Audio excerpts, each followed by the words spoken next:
자, 그런 큰 은혜 받을 우리에게 주시는 하나님의 말씀은 바로 114번째 시간이죠. 우리 고백하실게요. 빌립지사. 앞에 지금 수식어가 있습니까? 없습니까? 있어요. 집사가 수식어입니다. 집사가 수식어예요. 여기에는 장로님도 계시고 권사님도 계시고 집사님도 계시고 안수 집사님도 계시고. 자, 그러면 청년은 수식어가 있습니까? 없습니까? 자, 우리 청년과 교회학교는 하나님의 자녀라는 수식어가 있죠. 예, 하나님의 자녀라는. 그러니까 지금 이 자리에 없는 내 자녀는 지금 수식어가 있습니까? 없습니까? 있어요. 하나님의 자녀라는 수식어가 있습니다. 그 모든 수식어, 예, 누구 자녀인지 바로 지워버렸어요. 예, 바로 그런 수식어. 그러니까 즉 우리 모두에게 하반기의 약속의 말씀입니다. 예, 아멘한 자 축복이 있을지어다. 자, 그런데 우리에게 주시는 바로 하나님의 약속의 말씀을 아멘으로 받아들이는 우리에게 주시는 하나님의 말씀은 사도행전 8장 34절로 35절 말씀, 신약성경 201면에 있는 말씀, 200면에 있는 말씀이 되겠습니다. 네. 사도행전 8장 34절로 35절 말씀, 사도행전 8장 34절로 35절 말씀, 신약성경 200면에서 201면에 있는 말씀이 되겠습니다. 두 절 말씀, 잘 아는 말씀 같지만 사실은 잘 알지 못합니다. 네, 자, 우리 34절 35절 말씀 다 같이 한 목소리 합독하겠습니다. 시작. 그 내시가 빌립에게 말하되 청컨대 내가 묻노니 선지자가 이 말한 것이 누구를 가리킴이냐, 자기를 가리킴이냐, 타인을 가리킴이냐. 빌립이 입을 열어 이 글에서 시작하여 예수를 가르쳐 복음을 전하니. 아멘. 네, 그렇습니다. 오늘은 빌립지사가 바로 그 주인공이 되겠습니다. 자, 여러분들 아시는 빌립지사 어떤 인물입니까? 오늘 못 오시는 어떤 분은 아프셔서 못 오셨어요. 아프셔서 못 오셨는데 저한테 장문의 문자를 보냈습니다. 내용이 무엇일까요? 빌립지사와 관련된, 너무나도 감사하게도 거기에 포함되지 않는 내용이 있을까요? 없을까요? 있습니다. 그리고 제가 이제 아시다시피 우리 가족에게 가정 예배를 항상 드립니다. 어떤 말씀을 하죠? 이 설교 말씀을 합니다. 근데 숙제를 하나 더 내는 경우가 있어요. 숙제를 하나 더. 그러니까 연구하게 합니다. 연구하게 합니다. 그래서 저한테 보내게 해요. 예, 저한테 보내게 해요. 때로는 영어로 보내기도 합니다. 예, 공부시켜야죠. 갑자기 눈길을 피하기 시작하셨는데 여러분들에게 오요하지 않습니다. 예, 지금 지난주 말씀, 오늘 말씀도 생각이 안 나는데 영어 해석을 제가 부탁드려서 뭐 하겠습니까? 자, 빌립지사 어느 정도입니까? 여러분들 빌립지사 하면 뭐가 생각나십니까? 네, 이방인 선교. 야, 그렇죠. 약간 좀 머리를 쓰셨어요. 예, 좋습니다. 좋습니다. 원래 그 전에 하나가 나와야 되죠. 왜 이방인 선교가 왜 나오셨죠? 내시, 그렇죠.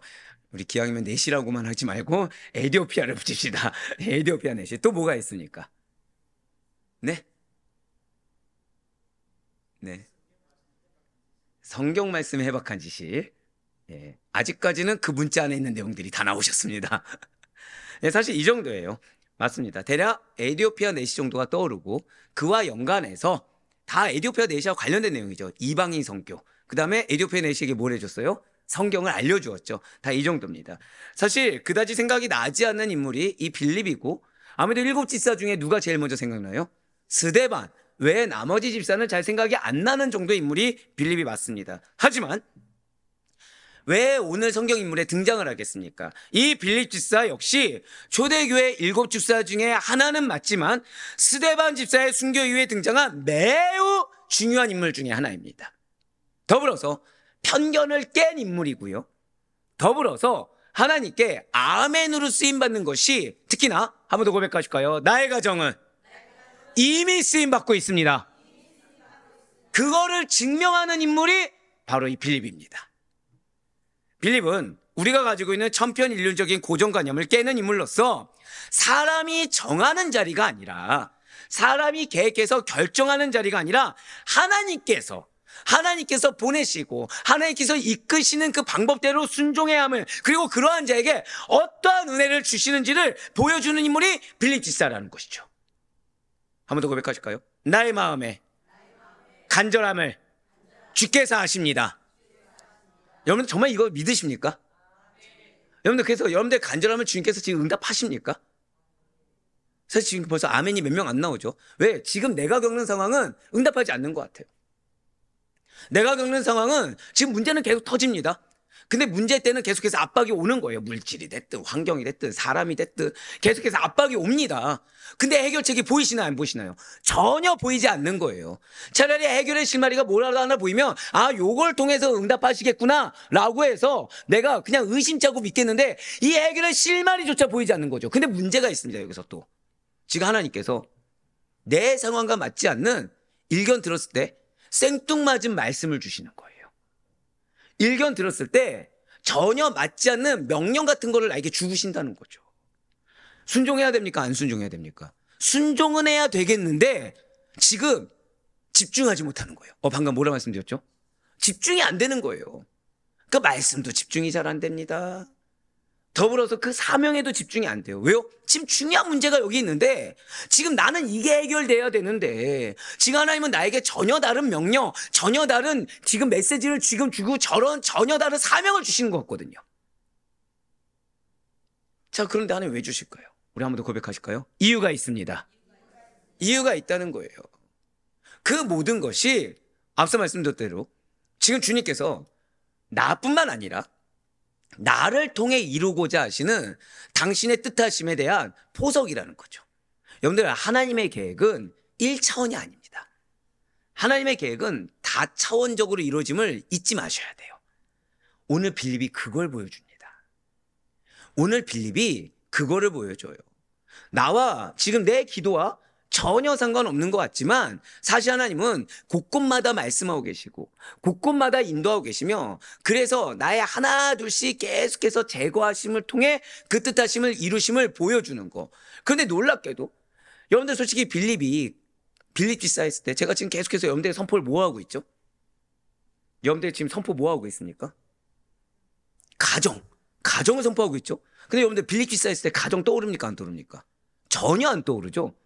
근데 놀랍게도 그 말씀에는 가정에 대한 이루심이 들어있다는 거예요.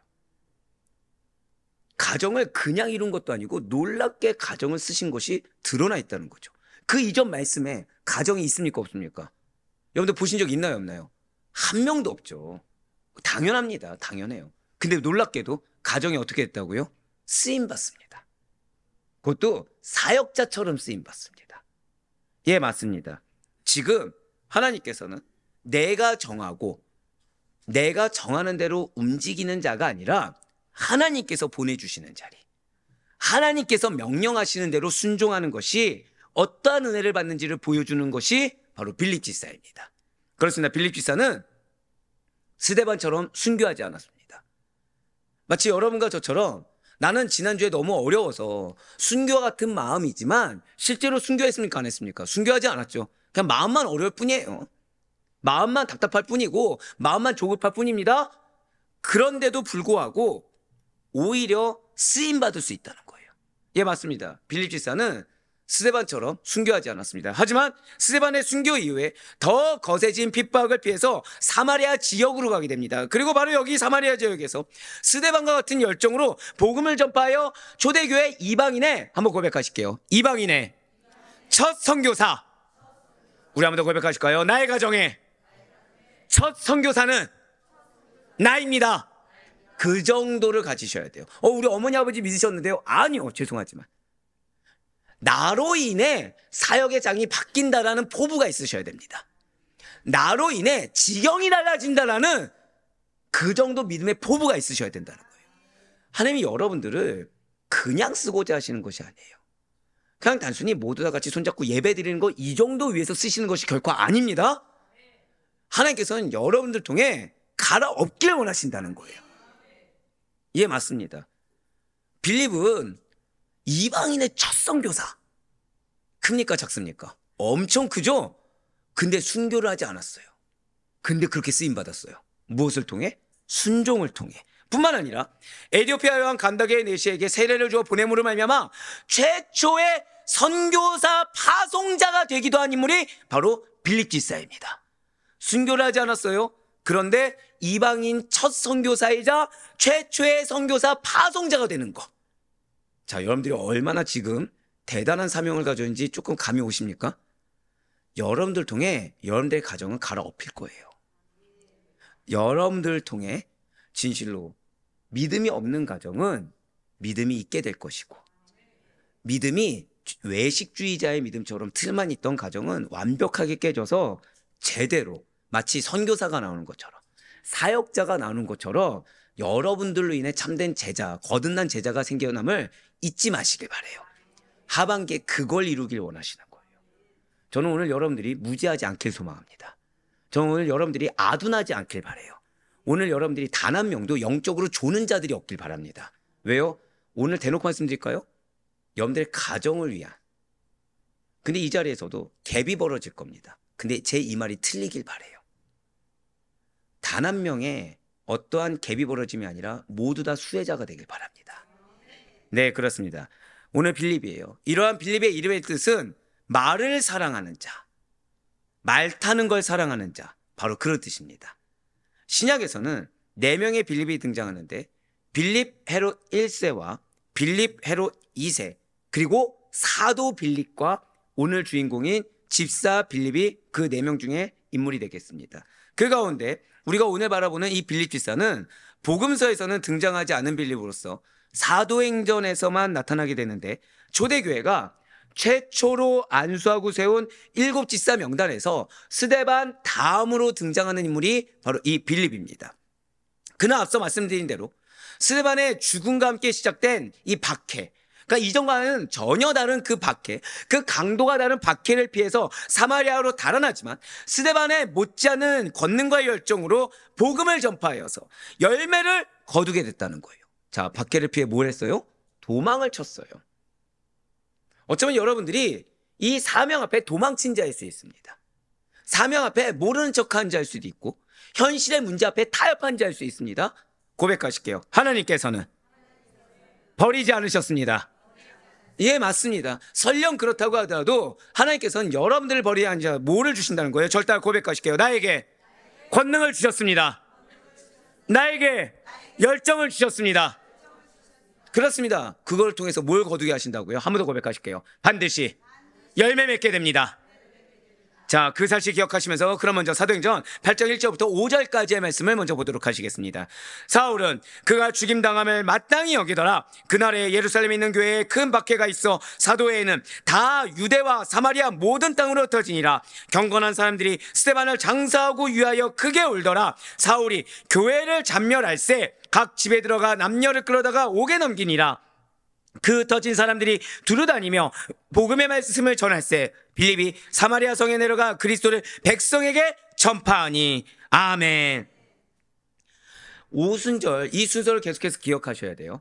오순절 성령 강림으로 태동해서 한창 부흥했어요. 한창 성장 일로에 있었던 예루살렘 초대교회였습니다. 그런데 큰 위기, 그것도 일반적이라고 할 수 없는 너무나 큰 위기에 직면하게 되었다는 거예요. 자, 은혜가 있습니까? 없습니까? 은혜가 있었습니다. 자, 그래서 하나님이 도우셨습니까? 안 도우셨습니까? 하나님이 도우셨습니다. 도우심, 그 은혜, 그 순종, 그 다음에 온 것이 무엇이라고요? 일반적이지 않은 큰 박해가 있더라는 거예요. 그렇습니다. 예루살렘 교회에 임한 이 유대교의 대대적인 박해 광풍이라는 것은 교회의 존립마저 위태롭게 할 만한 것이었다는 거예요. 어쩜 여러분들이 느끼는 것처럼 우리의 가정의 구성조차 위기다라고 느껴질 만한 그런 공격들이 절대 고백하실까요? 당연합니다. 당연하다는 거예요.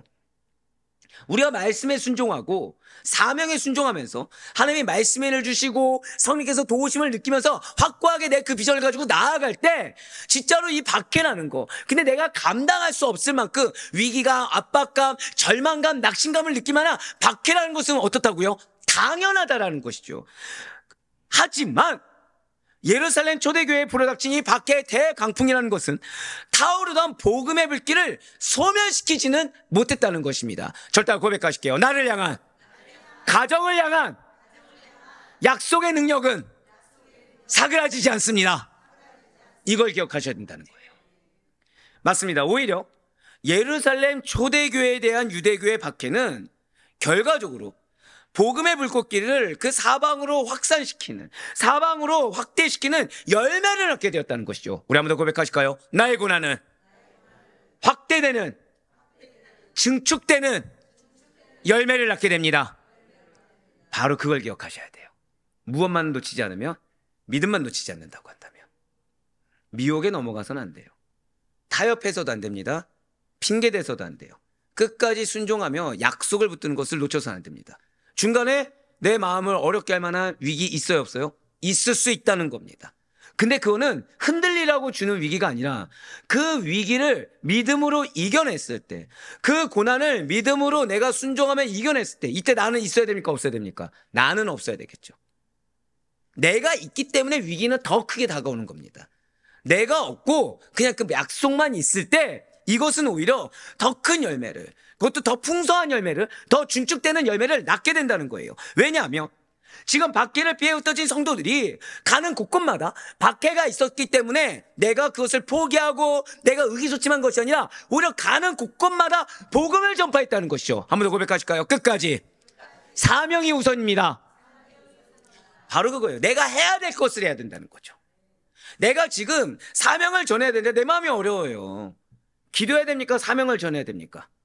틀렸습니다. 사명을 전해야 됩니다. 왜요? 우리는 기도란 말을 뒤에 숨어서 내 마음이 어려우니까 내 마음을 달래느라 아무것도 안 하고 가만히 있게 되거든요. 되게 감사해요. 보통은 다 어떻게 생각하죠? 내 마음이 어려우니까 사명을 감당해서 뭘 해야 돼요? 기도한다고 하면서 사실 나를 계속 위로하고 있는 거예요. 나만 비련의 여주인공이 되고 있는 거죠. 계속 기도하는데 막 기도로 인해서 힘을 얻어집니까? 계속해서 깔아집니까? 이미 다 경험하셨잖아요. 왜 깔아지죠? 자, 기도하면 누구와 함께 하십니까? 하나님과 함께 하신 거죠. 성령님이 함께 하십니다. 그 성령님이 능력 주십니까? 아니면 능력을 걷어가십니까? 능력 주시는 거죠. 근데 나는 뭘 느끼고 있다고요? 마음이 기도하면 할수록 깔아지는 거예요. 기도하면 할수록 더 편해지고 싶은 거예요. 전쟁은커녕 지금 이 정도면 족하지, 타협하고 싶은 거예요. 빨리 지금 문제가 해결되기만을 바라는 거예요. 정확히 뭐 하고 싶어요? 편해지고 싶은 거예요. 그건 기도입니까? 넋두리입니까? 사실은 넋두리라는 거죠. 제가 좀 집에서 못된 가장이고 아빠잖아요. 금철에서는 제가 가정 얘기를 안 하겠다 다짐하면서도 자꾸 하게 되는 게, 자, 그런데 제가 애들하고 대화를 할 때 애들이 가만히 이렇게, 그러니까 혼낼 때요. 정확히 혼낼 때 가만히 이제 서서 들을 때가 있습니다. 그럼 저는 뭐라고 할까요? 손은 쉬지 마. 자, 뭐라고요? 손은 쉬지 마. 들을 때 뭐 해야 돼요? 써야 돼요. 뭘 써야 돼요? 혼내는 걸 써야 됩니까? 아니면 필사라도 해야 됩니까? 필사라도 하라는 거예요.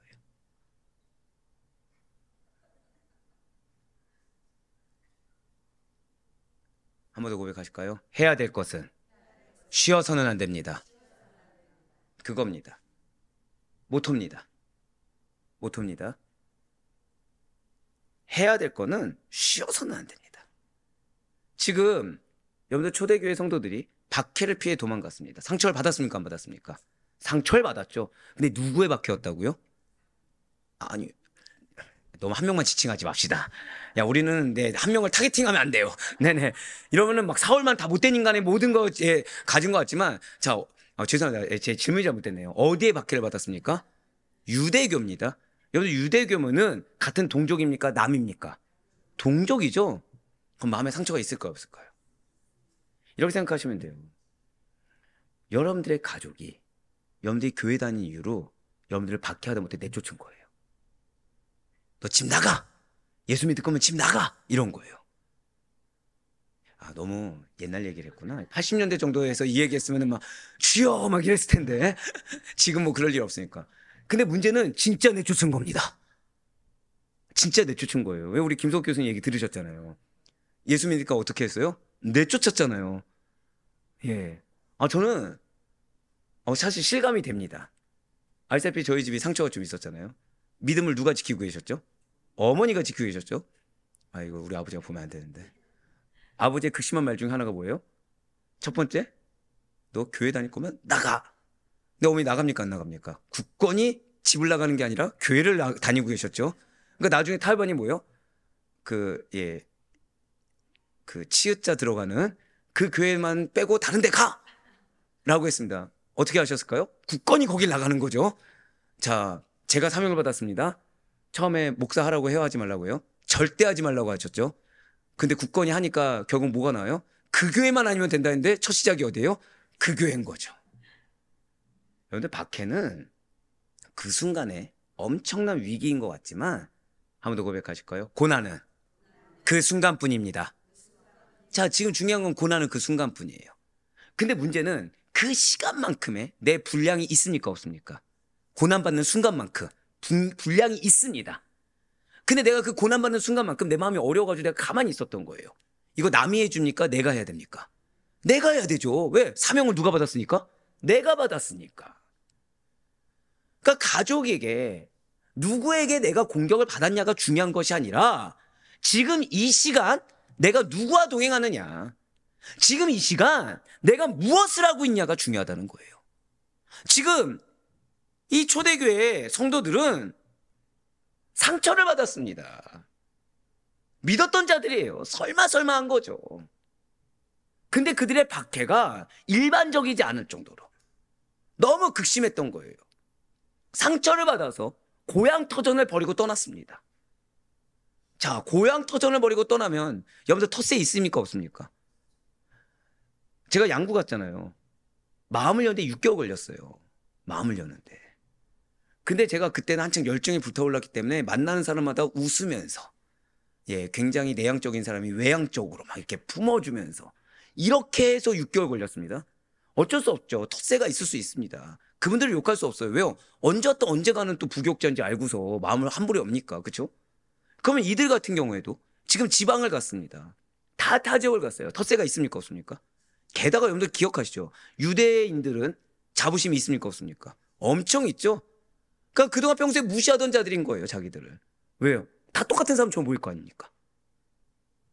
유대교든 그리스도교든 다 동일하면 어디 족속이요? 유대 족속. 이방인들이 봤을 때는 어떤 자들이에요? 우리를 무시하던 자들이라는 거죠. 근데 그곳에 가서, 자, 보세요. 가족의 상처를 받았습니다. 배신을 당했어요. 이방 지역에 가서 거기서 정착하기도 힘듭니다. 근데 뭘 했어요? 사역을 감당했다는 거예요. 쉬지 않았다는 겁니다. 한 번 더 고백하실까요? 손은 쉬어서는 안 됩니다. 바로 그거예요. 손은 쉬어서는 안 됩니다. 또 이 말씀 드렸다고 손으로 뭐 하라 이게 아니라 사명은 쉬어서는 안 된다는 거예요. 바로 이것입니다. 어쩌면 여러분들에게 닥친 고난이라는 것이 일반적이지 않을 수 있어요.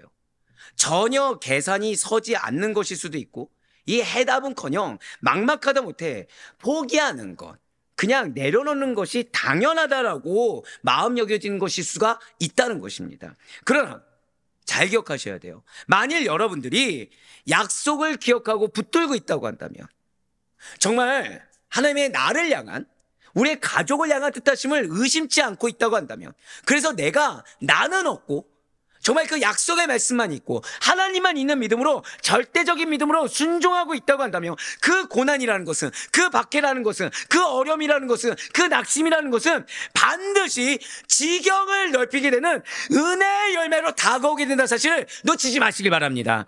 반드시 기억하시길 바라요. 절대 고백하실게요. 현재의 고난은 약속된 축복을 더 크게 맞이하기 위한 준비입니다. 이걸 기억하세요. 쉬는 자 아닙니다. 그래서 현재의 고난 가운데서도 내가 해야 될 걸 하는 자, 현재의 고난 가운데서도 내가 반드시 해야 될 것을 쉼없이 하는 자들은 반드시 하나님께서 그 고난을 통해 예비된 열매를 더 크게 주기 위한 뜻하심을 이루게 된다는 사실을 잊어서는 안 된다는 거예요. 오히려 여러분과 저에게 주어진 사명의 열매를 더 크고도 더 넓게 확산시키는 은혜의 도구가 나의 현재의 기도요, 나의 현재의 고난의 사실을 놓치지 마시길 바라겠습니다. 사실 예루살렘 초대교회에 임한 이 대박의 광풍 이라는 것은 표면적으로는 유대 종교 지도자들의 기득권 수호의 차원에서 이루어진 거예요. 자, 인간적인 것입니까? 영적인 것입니까? 굉장히 인간적이고 굉장히 추잡하며 굉장히 있어서는 안 될 일이죠. 하지만 잘 들으셔야 돼요. 그 배후에는, 지금 여러분들이 지금 겪고 있는 그 고난의 배후에는 복음을 땅끝까지 확산시키려는 하나님의 섭리가 있었다는 것입니다. 지금 뭐라 말씀드렸어요? 여러분들의 고난에는 그 배후에 무엇이 있다고요? 하나님의 섭리가 있습니다. 한번 더 고백하실까요? 나의 지경을, 나의 가족의 지경을 넓히길 원하십니다. 바로 그거예요. 일찍이 주님께서는 제자들에게 성령이 임하시면 권능을 받고 예루살렘과 온 유대와 사마리아 땅끝까지 이르러 증인이 되어라 라고 당부하셨습니다. 그리고 이것은 제자들이 해도 되고 안 해도 되는 겁니까? 반드시 실천해야 됩니까? 반드시 실천해야 되는 지상명령이었다는 거죠. 그런데 여기서 문제가 생깁니다. 여기서 문제가 생겼어요. 오순절 성령 강림이 임했습니다. 은혜가 임했어요. 하나님의 역사가 있었습니까? 없었습니까? 있었죠. 그래서 그들이 뭐 했죠? 그들 뭐 했습니까? 아니요, 성령을 기다려서 오순절 성령 강림 이루어지고서 막 주의 역사가 있고 막 회개하고 막 놀라운 일이 일어났습니다. 뭐 했죠? 그 다음에 생각나는 거 뭐 있으십니까? 그냥 흩어졌나요? 아니죠. 대박해 이전을 생각하시라니까요. 뭐 했습니까? 지금 멘붕이 오시죠? 왠지 아십니까? 그냥 열심히 모여 있었어요. 뭐 했다고요? 열심히, 아니요, 설교했다니까. 기도는 그 전. 물론 기도했겠죠, 그죠? 기도했겠죠. 근데 뭐 했다고요? 주님의 명령은 무엇입니까? 다시요? 예루살렘과 그 다음에 온 유대와 어디요? 사마리아와 땅끝까지 이르러 내 증인이 되리라. 근데 오순절 성령 강림이 임했습니다. 주의 역사가 있었습니다. 뭐 했다고요? 맞아요. 사역을 했다고 했어요. 제한적입니다. 여러분들은 혼자 은혜 받아서 절대 안 됩니다. 한 번 더 고백하실까요? 은혜를 받으면 전해야 됩니다. 은혜를 전하는 거예요. 앞에 있는 사람의 상태 중요합니까? 안 중요합니까? 중요하지 않습니다. 내 가정환경 중요합니까? 중요하지 않습니까? 중요하지 않습니다. 근데 우리는 은혜를 전하는데 앞에 있는 사람의 상태와 반응이 너무 중요합니다. 나는 지금 내가 받은 은혜를 전하는 통로라는 메시지를 분명히 수도 없이 들었는데 난 내 가정의 형편과 환경이 너무나도 중요합니다. 그래서 때로는 이 은혜를 전하는데 그게 방해가 된다고 생각합니다. 은혜가 큰가요? 방해가 큰가요? 한번 더 여쭤볼게요. 하나님이 크십니까? 세상이 큽니까? 믿음이 너무 없는데요. 다시 기초부터 해야 됩니까? 다시요. 하나님이 큽니까? 인간이 큽니까? 하나님 크시죠? 하나님이 크십니까? 세상이 크십니까? 하나님 크시죠? 그러면 하나님이 주신 은혜가 큽니까? 인간이 세상이 시험을 주기 위해서 작정한 고난이 큽니까? 근데 우리는 그 은혜를 전하는데 뭐가 더 크다고요? 사람의 말, 사람의 반응, 환경적인 거, 여건적인 게 너무나도 중요하다는 거예요.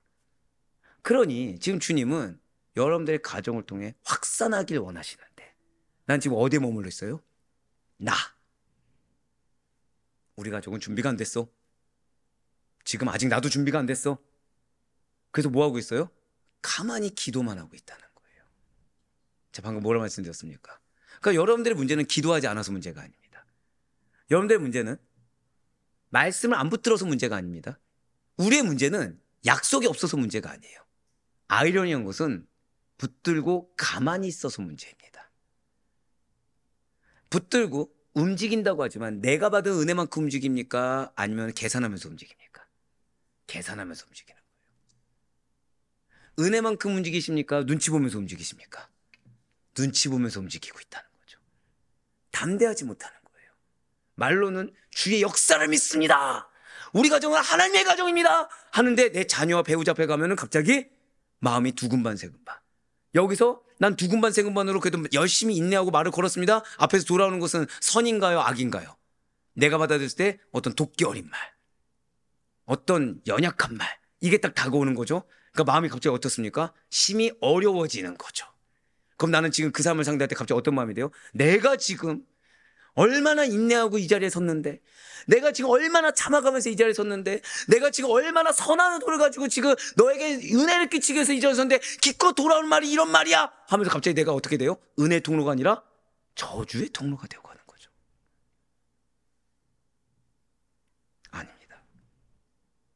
한 번 더 고백하실까요? 멈춰 있어서는 절대 안 됩니다. 맞습니다. 은혜를 전하지 않으면 멈춰 있는 겁니다. 복음을 전하지 않으면 멈춰 있는 겁니다. 나를 통해 그리스도를 전하지 않으면 멈춰 있는 겁니다. 맞습니다. 분명히 사명을 받았어요. 그런데 그들은 사실 더 확장해야 한다는 사명까지 온전히 나아가지 못하고 있었습니다. 열심히 하죠. 그런데 더 했어야 된다는 거예요. 방금 뭐라고 말씀드렸습니까? 하기는 합니다. 근데 더 하진 않아요. 여러분도 마찬가지예요. 하긴 합니다. 더 하진 않아요. 만약에 지금 여러분들이 얹힐 것 같다. 할렐루야 외치시라니까요. 영적 부담감이거든요, 지금. 네. 영적 부담감도 느끼는 분이 큰 축복 있는 자입니다, 사실은 지금. 예, 아멘 안 하셨어도 알았을 텐데. 자, 게다가 또 하나 문제가 있습니다. 이 당시 그 사례를 살펴보면, 자, 유대교와 기독교는 같습니까, 다릅니까? 자, 유대교와 기독교는 달라요. 그 유대교로부터 독립된 정체성을 가져야 하는데, 순간 어느 정도 타협해야 된다. 타협하기를 바라는 세력들이 생겨나기 시작하더라는 겁니다. 자, 종교다원주의는 있어야 됩니까? 없어야 됩니까? 근데 교회 중에도 종교다원주의를 주장하는 교회가 있나요? 없나요? 있습니다. 똑같아요. 성경은 진짜 진리입니다. 오늘날만 있는 게 아니라 이 당시에도 있었어요. 그러니까 유대교로부터 독립된 정체성을 가져야 되는데 뭐 하고 있었다고요? 어느 정도 타협해서 같이 하나님 믿는 자로서 하나님을 전하면 되는 거 아니냐? 이 얘기를 했다는 거예요. 이 하나님께서는 유대교의 핍박의 손을 빌리신 겁니다. 그래서 사용하신 거예요. 그래서 제자들로 하여금 교회 내부의 신앙을 더욱 단련시키고 정화시키셨습니다. 한 번 더 고백하실까요? 나의 가정의 고난은 우리의 신앙을 더욱 단련시키시고 정화시키는 과정입니다. 이걸 기억하셔야 돼요. 멈춰 있으라고, 낙심하라고, 타협하라고 주는 것이 아니라 오히려 단련되라고, 오히려 영적으로 더 무장되라고, 오히려 더더욱 정화되어서 정결한 신앙으로 나아가라고. 더불어 팔레스타인 전역과 세계 각지로 흩어지게 하심으로 말미암아 복음이 땅끝을 향해 확산되게 하시되 예루살렘 교회만큼은, 한 번 더 고백하실까요? 나의 가정만큼은. 그렇습니다. 유대교와는 구별되게 보호하셔서 모든 교회의 모교로서 복음 전파의 중심이 되게 하셨다라는 거예요. 그렇다면 이렇게, 자, 이제부터 시작이에요. 교회에 예기치 않게 닥쳐온 이 커다란 박해에 대해서 오늘 성경 인물의 주인공인 빌립은 어떻게 대처하였습니까? 사실 이 빌립 집사의 대처라는 것이 여러 가지 점에서 굉장히 새로워요. 왜냐하면, 자, 그동안 여러분들 교회 박해가 있었습니다. 그럼 여러분들 생각하는 이 박해에 대해서 성도들이 대처한 것으로 하면 뭐가 생각나시죠? 보통 교회 박해가 임했습니다. 핍박이 임했습니다. 그럼 뭐가 생각나십니까? 아니요, 박해 막 잡아 끌어가는 거예요. 로마 군병들이 쳐들어오는 겁니다. 그럼 뭐가 생각나시죠? 둘 중에 하나겠죠. 하나는 제 속도를 못 따라오시든가, 두 번째는 지금 너무나도 피곤하고 힘들어서 빨리 끝냈으면 좋겠다든가. 둘 다셨군요, 지금. 보통은 박해가 일어나면 십자가, 처형, 막 찬양을 외치면서 사잡아 이라고 후배들이 얘기했습니다. 예. 보통 그런 게 생각나죠. 자, 근데 맞어요. 그동안의 교회는 박해가 있다고 한다면 당당하게 맞서서 체포하러 오면 체포당합니다. 죽이고자 하면 죽는 걸 선택합니다. 무엇을 하면서요? 찬양하면서. 무엇을 하면서? 예수님과 같이, 스데반과 같이 기도하면서. 그런데 이번 빌립의 경우는 달랐다는 거예요. 스데반의 전도활동과 이 순교에 뒤이어 찾아온 핍박으로 인해서 예루살렘 교회에 닥친 공포와 와해의 도가니 속에 빌립은 가만히 앉아서 찬양하고 있지 않습니다. 빌립은 가만히 앉아서 기도하면서 목베임을, 십자가형을 선택하지 않습니다. 그동안과는 아주 다른 행보를 했더라는 거죠. 정면으로 이 핍박에 맞선 데서 탈피해서 사마리아로 도망하는 길을 선택합니다. 어쩌면 빌립의 이러한 도망하는 모습은 일견 비겁해 보일 수도 있어요. 하지만 이걸 기억하셔야 돼요. 빌립은 지금 내 목숨을 보존하고자 도망친 것이 결코 아닙니다. 그렇습니다. 은신을 위한 도망이 아니에요. 사역을 내려놓고자 위한 도망이 아닙니다. 쉬고자 도망친 것이 아닙니다. 도리어 유대인들이 그토록 싫어하고 그토록 반대하며 그토록 막아서고자 하는 복음을 오히려 사마리아인들에게 담대히 증거하기 위해 사마리아로 갔다는 거예요. 바로 이때를 기점으로 해서 예루살렘 교회가 지향해 나갈 점을 새롭게 모색한 인물이 바로 빌립인 것입니다. 자, 우리 성도 여러분들, 과연 여러분들께서는 어떠십니까? 지금 이번 한 주간 맞아요. 여러분들을 위한 기도를 끊을 수가 없는 겁니다. 왜요? 지금 7월이 시작했어요. 여러분들 7월을 어떤 마음으로 맞이하셨습니까? 죄송하지만 이 하반기에 여러분들의 가정에 놀라운 역사가 일어날 것을 믿으십니까? 거짓말쟁이들. 난 정말 믿고서 일주일 동안 막 금식하면 뜨겁게 부르짖었다.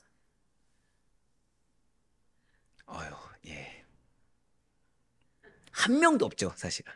나는 진짜 7월에 대해서 막 기대감으로 벅차올라서 하나님의 역사가 막 너무 간절히 사모돼서 내 남편만 봐도 아내만 봐도 너무 사랑스럽고 내 자녀만 봐도 야, 얘가 내 일꾼이구나, 얘가 하나님의 일꾼이구나, 얘가 역사를 볼 인물이구나, 와, 어떻게 쓰실까 기대감에 겹쳐서 막 그 가족들을 향해 헌신하고 희생했다. 나는 7월 1일이 되자마자 정말 주님께서 나를 통해 이루실 일이 너무 기대돼서 밥도 안 먹어도 좋을 정도로 정말 주님만을 찬양하며 세상 핍박이 오다도 웃으면서 상대할 수 있었다. 있으십니까? 한 번 더 고백하실까요? 반드시 믿고 기대해야 합니다. 우리는 공격에는 진짜 예민합니다. 그래서 분명히 찬양은 받은 복을 세워보라고 했는데 내가 당한 고난은 기가 막히게 셉니다. 네. 하다못해 고난이라고 할 수 없을 것까지도 세밀하게 셉니다. 감사해야 되는 거 알지만 감사 뭐가 나오죠? 고난을 기껏 다 얘기해 놓고서 그럼에도 감사합니다. 그러니까 고난 9가지 얘기하고 감사 1가지 얘기하는 거죠. 그런 여러분들 지금 어떠십니까? 속한 공동체에 위기가 닥칠 때 하나님께서 제시하신 새로운 방법을 모색하고 그 방법을 인정하며 돌파구를 찾는 자가 되십니까? 아니면 그동안의 어떤 방법을 고수하면서 나름의 전통을 잇는 것을 고집하는 분입니까? 좀 돌려서 얘기했지만 그 한마디로 그냥 내가 지금까지 해왔던 방법이 이거니까 이걸 그대로 고수하면서 가만히 계시는 분이십니까? 아니면 하나님의 방법이 있음을 믿고 계속해서 그 방법을 강구하면서 내가 더 2배, 3배 노력하면서 움직이는 분이십니까? 반드시 잊지 마실 것이 있어요. 한 번 더 고백하실까요? 하나님의 방법은, 하나님의 역사는 해결되지 않습니다. 이걸 기억하셔야 돼요. 이걸 기억하셔야 돼요. 죄송하지만 내가 인정하기 싫은 방법으로 역사할 수 있다는 겁니다. 내가 편해지고자 하는 것만 버리시면 돼요. 내가 생각했을 때 정답들을 배제하시면 됩니다. 하나님의 방법은 어떻다고요? 획일화되지 않았어요. 어떠한 인간의 전통 방식이나 어떠한 혁신적인 거 이걸 가리지 않고 오직 당신의 뜻을 이루는데 초점을 맞추어 일하시는 분이 바로 우리가 믿는 하나님이십니다. 자, 아까 제가 왜 그 말씀 드렸죠? 혼내는데 손은 쉬지 마라. 이게 뭐냐? 목표점만 보시고 달려가는 거예요. 여기에 과정을 내가 주도하려고 해서는 안 됩니다. 방금 뭐라 말씀드렸죠? 우리는 자꾸 과정을 내가 주도하려고 해요. 내가 생각한 방법대로 하나님이 역사하길 원하고 내가 생각한 로드맵대로 하나님께서 이루어주시길 바라며 그때에 맞게 하나님께 역사하시며 이제 역사하셨습니다. 내가 믿고 요만큼 가겠습니다 라고 거래를 자꾸 하려고 한다는 거죠. 그게 아니라는 겁니다. 분명 하나님께서는 가나안이라는 약속을 주셨습니다. 믿으십니까? 여기까지 인도하는데 자꾸 이만큼에서 만나주시고요, 이만큼에서 물을 주시고요, 이만큼에서 매출해 주시고 이거를 버리시라는 거예요.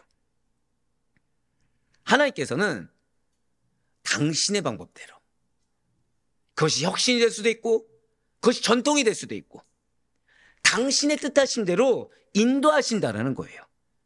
그러니 내가 갖고 있는 어떠한 가치관과 생각과는 다른 것에 대해서 무조건적인 저항해서는 안 됩니다. 새로운 변화 앞에 두려워해서도 안 됩니다. 나름의 안정성을 가지고 움직이고자 우물쭈물하면서 때를 놓쳐서도 안 됩니다. 대놓고 말씀드릴까요? 자, 솔직하게 난 지난 주간 너무 피곤했다. 난 너무 피곤했다. 왜 피곤한지 아십니까? 하나님의 말씀 알겠어요. 내가 뭐 해야 될지 알겠어요. 근데 그만큼 움직이고 싶습니까? 그만큼은 싫습니까? 그만큼은 싫은 거예요. 그만큼은 괴로운 거예요. 핑계는 여러 가지 될 수 있죠. 몸이 아픕니다. 마음이 괴롭습니다. 급한 문제가 있습니다. 지금 내가 예전에 비해서 이만큼 합니다. 이거 이상하고 있습니다. 뭐 여러 가지 핑계거리가 있어요. 근데 결론은 무엇이죠? 하나님의 명령대로 하기 싫은 겁니다. 그거대로 하기에는 내 리스크가 너무 크게 느껴지고 그거대로 하기에는 내 마음이 너무 어려운 거예요. 인정하기가 싫은 거예요. 그러니까 부딪힙니까? 안 부딪힙니까? 누가 부딪히고 있는 거죠 지금? 하나님과 부딪히고 있는 거죠. 고백하실게요. 능력은 하나님께로부터 나옵니다. 자, 누가 우리에게 능력 주시고 힘 주신다고요? 하나님이 능력 주시고 하나님이 주십니다. 근데 지금 나 누구랑 부딪히고 있어요 사실? 하나님과 부딪히고 있는 거예요. 그러니까 지금 능력을 받아야 되는데 난 지금 항변하느라 능력을 못 받고 있는 거죠.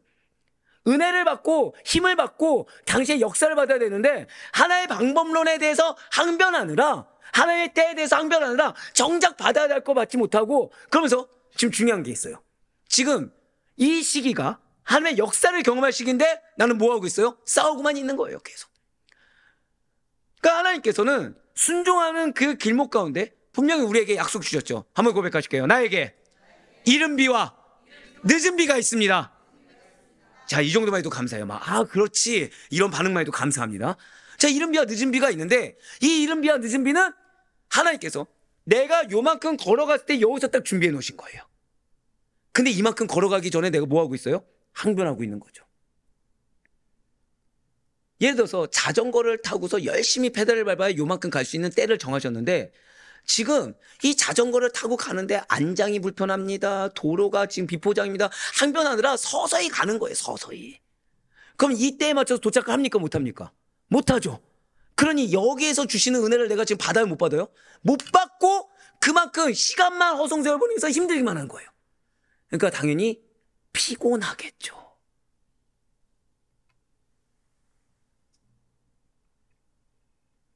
피곤한 거는 누구 때문이 아닙니다. 피곤한 거는 어떤 환경 때문이 아니에요. 한번 고백하실까요? 전적 순종. 전적 순종이 안 되니까 피곤한 겁니다. 너무 행복해 하시는데 기분 좋네요 갑자기. 맞습니다. 내가 우물쭈물하면 안 됩니다. 내가 이전에 비해서 결단하고 나갔다. 이거는 죄송하지만 이전의 노예에서 벗어난 걸로 만족하는 거지. 자, 이 가운데 죄송하지만 나는 기업 없고 노예에서 벗어난 걸로 충분합니다. 난 매일 일개미가 되겠습니다. 있으십니까? 자, 두 길이 있는 거예요. 하나는 기업을 누리는 겁니다. 안악자손의 산물이 내 거인 길이 있고 하나는 그냥 광야에서 벗어난 걸로 만족한 삶이 있습니다. 어디 선택하시겠습니까?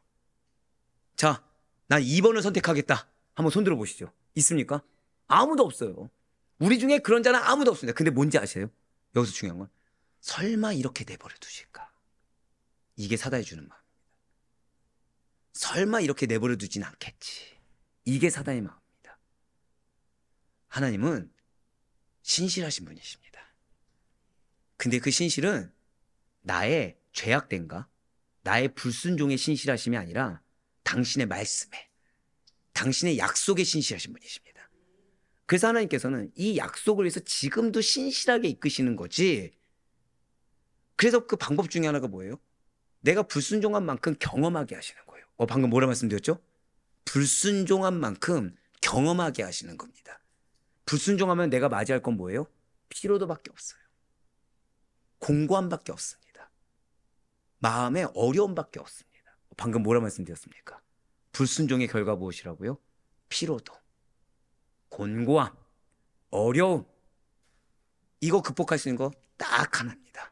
우리 지금 이 자리에서 선포하실게요. 반드시 순종하겠습니다. 그거엔 없다는 거예요. 맞습니다. 성령님께서 여러분들을 통해 일하길 원하십니다. 이게 제가 마지막 날 기도했을 때 제일 감사했던 거예요.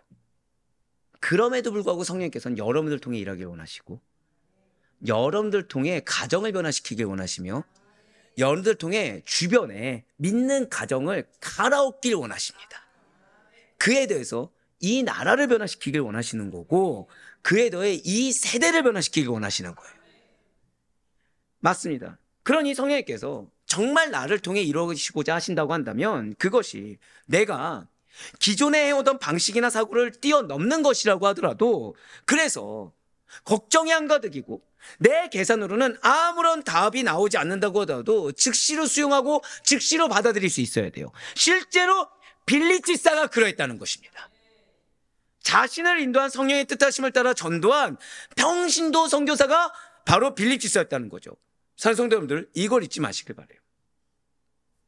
진실로 초대 기독교의 성장이라는 것은 사도들과 같은 위대한 인물들의 활동으로만 이루어진 것이 결코 아닙니다. 여러분들 저 중요합니까? 안 중요합니까? 예, 맞습니다. 죄송하지만 전 정말 중요합니다. 이유는 왜냐? 담임 목회자이기 때문에 영적으로 분별하고 있어야 되고 늘 항상 성령의 능력으로 둘러싸고 있어야 되며 말씀의 능력으로 여러분들을 능력의 말씀을 선포할 수 있어야 돼요. 제 입술에 권세가 있어야 됩니다. 반드시. 저는 그래서 중요해요. 그런데 저 하나로는 안 된다고 누차 말씀드립니다. 통로는 제가 아니에요. 여러분들의 가정의 통로는 고백하실까요? 나의 가정의 통로는 나로 불러주셨습니다. 이걸 잊지 말아야 돼요. 스데반이나 초대 기독교의 성장이 그냥 일부 명망 있는 사도들로만 이루어진 것이 아니라 스데반이나 빌립과 같은 집사들, 즉 한 번 더 고백하실까요? 평신도의 활약. 여러분들 우리 교회가 하나님께서 얼마나 살아날지 경험하셔야 돼요. 여러분들 교수가 와서 매주 양육한다는 거 쉬울 것 같습니까? 어려울 것 같습니까? 거의 불가능에 가깝습니다. 게다가 현역이 게다가 그냥 그저 그런 견인 교수도 아니고 말씀드렸잖아요. 총신에 이 선교대학원 선교학과가 그분으로 인해 생겨났다고. 그런 분이 와서 무엇을 가르치고 있어요? 선교학을 가르치고 있습니다. 그런데 지금 말씀이 뭐예요? 우리는 평신도 선교사라는 겁니다. 우리가 기존에 알고 있던 선교는 무엇이죠? 해외죠. 아니면 국내 미자립 교회죠. 근데 진짜 기본 선교의 시작은 어디라고요? 여러분들 가정이라니까요. 이거의 지금 시작점이 지금 누굽니까? 믿음 없는 자들. 한 번 더 고백하실까요? 시작은 나입니다. 바로 그거예요. 오늘 그 말씀을 다시 주시는 거예요. 지금 스데반이나 초대 기독교의 성장. 자, 우리 교회는 부흥할까요? 아니면 쇠퇴할까요? 한 번 더 고백하실까요? 나에게 달렸습니다. 여러분들에게 달렸어요. 제가 우리 장로님들을 압박하는 게 있습니다. 그렇게 못된 인간은 아니에요. 뭐 여러 가지 뭐 압박되는 게 아니라 압박은 뭐냐? 제가 앞서 달려간다고 해서 끝이 아니라는 거예요. 우리 성도님들이 같이 성장해야 된다고 말씀드립니다. 자, 지금 장로님들 성장이라고 했나요? 성도님들 성장이라고 그랬나요? 그걸 누구에게 지금 짐을 떠맡긴 거예요? 야, 또 남의 얘기라고 다 장로님, 다 장로님들에게. 자, 그럼 이제 장로님들은 그 다음에 행동이 무엇이죠? 이제 아내들을 불러 모으는 거죠. 나에게도 사명이 있지만 누구에도 사명이 있는 겁니까? 여기서 우리는 이 남편들의 선함을 보았습니다. 아내에게 책임을 떠넘기지 아니하고 내가 홀로 십자가 지겠다. 아멘은 마음속으로 맡겨둘게요. 맞습니다. 평신도들의 활약으로 인해서 하나님 나라와 교회가 확정되어 갔고 그 가운데 특히 빌립지사의 역할은 중직자의 역할은 사도들 못지않게 중요했다는 거예요. 한 번 더 고백하실까요? 중직이 성장해야 합니다. 바로 그거예요. 이 많은 분들이 진짜 이게 임직식을 하려고 하잖아요. 그러면은 대다수가 말하는 공통점이 있습니다. 공통된 대답이 무엇일까요? 목사님, 저는 준비가 되지 않았습니다. 이게 어느 교회를 가든 진짜 이거 꼭 매뉴얼 같아. 꼭 목사님이 이게 임직을 받으세요라고 얘기하면 우리 이렇게 대답합시다라고 짠 것처럼 다 대답이 천편일률적인 대답이 뭐예요? 준비가 되지 않았습니다. 뭐 언제는 준비되겠습니까? 근데 준비는 다른 게 아니에요. 순종이 준비입니다. 순종이 준비입니다, 진짜로. 받으신 분이 하면 어떡하라고 지금. 순종이 준비입니다. 예, 맞습니다. 중직은 중요하기 때문에 중직이 됩니다. 중요한 직분이에요. 중요한 직분. 무엇으로 중요한 직분이냐? 하나님 나라 확장에. 그래서 중직의 가정은 반드시 은혜가 충만해야 됩니다. 중직의 가정은 왜 그런 가정도 볼 수 있죠. 아빠와 엄마는 너무 은혜 충만해요. 근데 자녀들이 은혜가 충만하면 안 됩니다. 자녀들이 부모를 통해서 예수를 만날 수 있어야 됩니다. 자녀들이 교회를 잘 나오냐 안 나오냐 이 문제보다 더 중요한 거는 자녀들이 부모의 신앙을 인정할 수 있어야 돼요. 자, 방금 뭐라 말씀드렸죠? 자녀들이 부모의 신앙을 인정하는 게 첫 번째입니다. 자, 이제 여러분들의 가정의 1순위 기도 제목이 나왔어요. 왜 트러블이 생긴지가 나왔습니다. 자, 자녀들이 교회 와서 예배를 신실하게 드리는 게 우선입니까? 내 신앙을 통해 예수를 만나는 것이 우선입니까? 내 신앙을 통해 예수를, 내 배우자가, 내 자녀가 예수를 만나는 것이 우선입니다. 즉 최소한 자녀가 교회에 대해서 마음을 안 열 수도 있어요. 근데 그 전에 최소한 누구는 인정할 수 있어야 된다? 내가 만난 예수는 인정할 수 있어야 돼요. 우리 엄마가, 우리 아빠가 그래도 믿음이 좋으시지? 라는 얘기는 나올 수 있어야 돼요. 우리 엄마가, 우리 아빠가 그래도 축복받는 분이시지? 라는 얘기는 나올 수 있어야 돼요. 이게 미션 첫 번째입니다. 나를 통해 예수가 안 드러나는데 지금 교회 백날 나와봤자 뭔 소용합니까? 시험은 누구를 통해 들어요? 교회에서 아무리 은혜 받아도 집 돌아가는 길에 시험 들고 집에 가서 시험 들고 거기에 대해서 은혜자를 초청하는 게 다 압박으로 느껴지고 다 고통을 느껴지게 될 텐데 우선은 무엇이라고요? 절대 고백하실게요. 나를 통해 예수를, 나를 통해 신앙의 본질을 만날 수 있어야 합니다. 여러분들 오늘 첫 번째 기도가 그거예요. 오늘 죄송한 여러분들 가정 두고서 아예 집중적으로 기도할 겁니다. 나를 통해 예수를 만나도록, 나를 통해 신앙의 본질을 맛볼 수 있도록 기도하셔야 되는 겁니다. 예, 맞습니다. 빌립은 스데반 집사와 함께 초대교회 집사로 선출된 성령과 지혜가 충만한 하나님의 사역자였습니다. 절대 고백하실게요. 나는 하나님의 사역자입니다. 한 번 더 고백하실게요. 이미 성령을, 지혜를 충만하게 내려주셨습니다. 할렐루야. 하나님이 부르실 때 이미 그걸 주셔요. 뭐만 없으면 되죠? 나만 없으면 됩니다. 내 계획만 없으면 되고 내 의만 없으면 됩니다. 그로 인해서 사마리아에 교회가 세워졌으며 유대 변방과 멀리는 아프리카에까지 복음이 전파되었어요. 진실로 빌립 집사는, 자, 아까 우리 손은 쉬어야 된다, 쉬지 말아야 된다? 왜냐? 성령의 명령에 순종해서 쉴 틈 없이 사역을 감당한 것입니다. 여러분들 사역은 쉴 틈이 없어야 됩니다. 제가 몇몇 존경하는 목사님들이 있어요.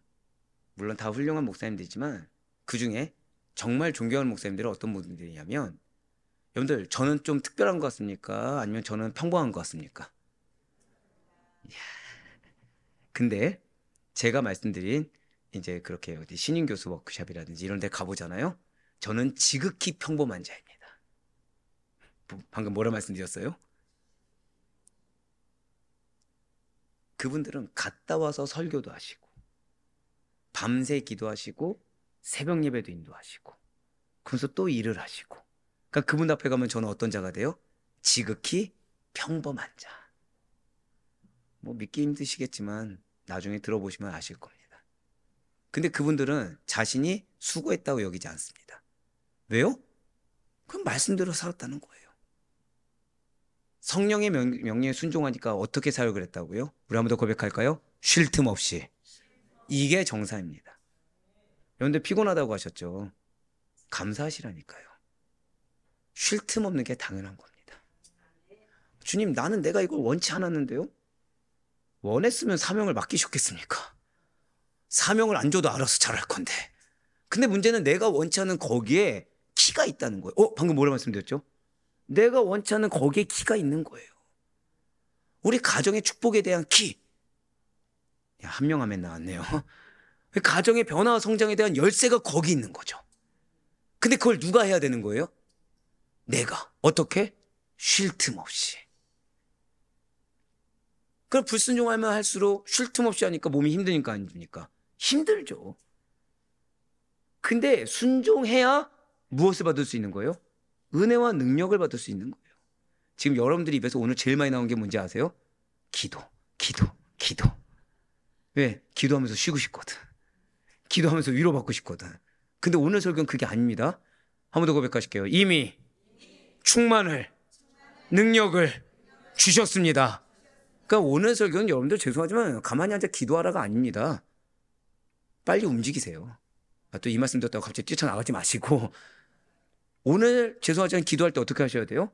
죄송하지만 오늘 가만히 중얼중얼 원치 않습니다. 목이 안 나올 정도로 부르짖으셔야 돼요. 뭐 한두 명만 아멘해도 괜찮습니다. 오늘은 내일이 없듯이 기도하셔야 돼요. 왜요? 그렇게 부름받은 겁니다. 그렇게 불러주셨어요. 예, 맞습니다. 빌립은 지금 여러분들 아시다시피 박해를 피해 도망갔죠. 어떤 상황이라고 그랬어요? 텃세. 그렇죠? 근데 그 가운데 무엇을 했어요? 내 마음도 어려운데, 몸도 힘든데, 도망쳤는데, 이게 아니라 쉬지 않고 사역했습니다. 사마리아에 교회가 세워진 후에 사마리아 여러 촌에서 복음을 전하는 사역을 감당한 자가 바로 이 빌립입니다. 자기를 위해서 조금도 쉬지 않았어요. 내 마음이 어렵다, 내 육신이 힘들다, 쉬지 않았습니다. 사마리아 전 지역에 복음을 전파하는 데 있어서 오히려 더 열심과 성실을 했다는 거죠. 왜요? 여기로 주님이 보내셨다는 확신이 있었다는 거예요. 내가 그 박해 현장을 피해서 여기까지 하나님께서 피신시켜 주셨을 때는, 즉 내가 이전에 살았던 삶에서 전혀 다른 삶으로 피신시켜 주셨을 때는 열심을 통해 일하시고자 하는 하나님의 뜻하심이 있었다는 걸 알았다는 거죠. 자, 방금 뭐라 말씀드렸습니까? 이전과 다른 환경으로 나를 여기에 하나님이 그냥 멱살잡이 하듯이 안겨서 떡하니, 내가 아무것도 하지 않아서 떡하니 은혜로 주셨을 때는 나는 은혜라고 여기지만 육신은 어때요? 힘들고 따라가기 어려운데, 마음도 어려운 지경까지 다다랐는데, 여기에는 하나님께서 무엇이 있다? 이유가 있다는 거예요. 여기에는 나의 열심을 통해 이루고자 하는 하나님의 뜻이 있었다는 것을 빌립은 알았다는 거죠. 바로 그때 주의 사자가 나타난 겁니다. 여러분들, 항상 주님은 여러분들에게 말씀하십니다. 근데 벌써 누군가는 그 말씀을 들어요. 근데 누군가는 듣지 못합니다. 이유가 뭔지 아십니까? 나에게 매였을 때는 주의 사자가 찾아와도 모릅니다. 근데 끝까지 하나님께 매여 있을 때는 은혜가 은혜인 줄 알고, 문제가 문제인 줄 알며, 무엇이 나를 향하는 명령인지 알 수밖에 없어요. 한 번 더 고백하실게요. 지금 내 앞에 주님이 계십니다. 오늘 여러분들 만나셔야 돼요.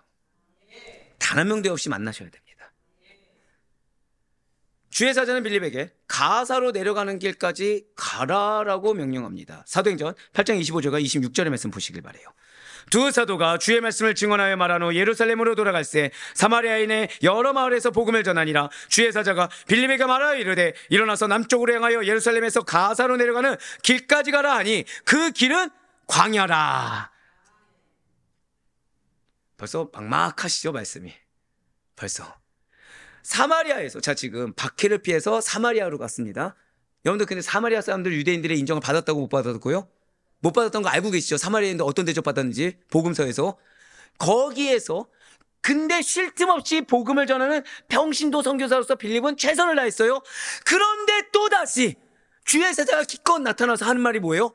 야, 그동안 고생했다, 너의 마음을 내가 아노라, 이제 쉬어라. 이게 아니라 광야인 가사로 내려가는데 그 길이 뭐라고요? 광야. 그쵸, 예. 그런 표정이죠. 정상입니다. 예. 그런 표정이 정상입니다. 자, 우리가 나를 극복해서 열심히 했어요. 성실하게 했어요. 무엇이든 순종하고 따랐어요. 근데 주에서 딱 현현한 거예요. 하나님 딱 만나주신 거예요. 감격스럽으니까 슬픕니까? 감격스럽죠. 근데 그 다음 말이 뭐예요, 갑자기? 고생했다. 치아가 아니라 광야로 가라. 좀 더 쉽게 말씀드릴까요? 고생길로 가라. 고난의 길로 가라. 바로 이 모습입니다. 사실 바로 이 모습이에요. 이처럼 초대교회나 여기서 중요한 것은 누가 명령하셨죠? 고백하실게요. 성령님. 초대교회나 오늘날의 현대교회나 마찬가지로 사역은 누가 주도하십니까? 성령님이 주도하십니다. 제 평생의 모토가 있어요. 제 평생의 모토. 저는 기도를 쉬어서는 안 됩니다. 이게 일견 목회자들은 당연하다고 느껴지겠지만 그렇지 않습니다. 이 기도를 쉬지 않는 것은 제가 여러분들 앞에, 하나님 앞에 부끄럽지 않을 정도로, 즉 여러분들의 기도의 분량을 덮고도 남을 정도로 저는 기도해야 되는 담임 목회자입니다. 목회자는 반드시 스스로가 성령 충만해야 되고, 스스로가 먼저 하나님을 만나야 되며, 스스로가 그 말씀의 권능을 힘입어서 스스로가 한마디로 은혜의 통로가 될 수 있어야 돼요. 왜요? 사역은 성령님께서 주도하시기 때문에 성령님께서 지시하신 대로 그때마다, 물론 큰 계획이 있고 세부 계획이 있지만 그때마다 지시하신 대로 따라 나아갈 수가 있어야 된다는 거죠. 맞습니다. 성령님께서 그 사역을 주도하세요. 자, 그러면 여러분들의 가정의 삶과 사역의 방향은 누가 주도하십니까? 한번 고백하실까요? 나의 가정의 주도권은 성령님께 있습니다. 바로 그거예요. 이렇게 성령께서 주도하시는 이 사역의 방향성을 인식하고 나아가는 일이 매우 중요합니다. 자, 이거 기억하셔야 돼요. 성령께서 주도하시는 사역의 방향성을 인식하고 나아가는 것. 그냥 막연하게 모르고 나아가는 것과 막연하게 인간적인 가치관 안에서, 인간적인 틀 안에서 따라가는 것은 너무 큰 차이가 있다는 거예요. 자, 제가 왜 담임 목회자가 그래야 된다고 말씀드리겠습니까? 이제 뒤에 나오겠지만, 자, 지금 이 교회가 21세기에 접어들으면서 어떤 프로그래밍적인 거 많이 나와 있을까요? 없을까요? 너무 많이 나와 있죠. 근데 그거보다 더 앞선 것은 성령의 인도하십니다. 그렇지 않으면 이 교회가 이게 좋으니까 이거 따라가고 저 교회가 저거 좋으니까 따라갈 수밖에 없다는 거예요. 프로그램대로 따라갈 수밖에 없겠죠.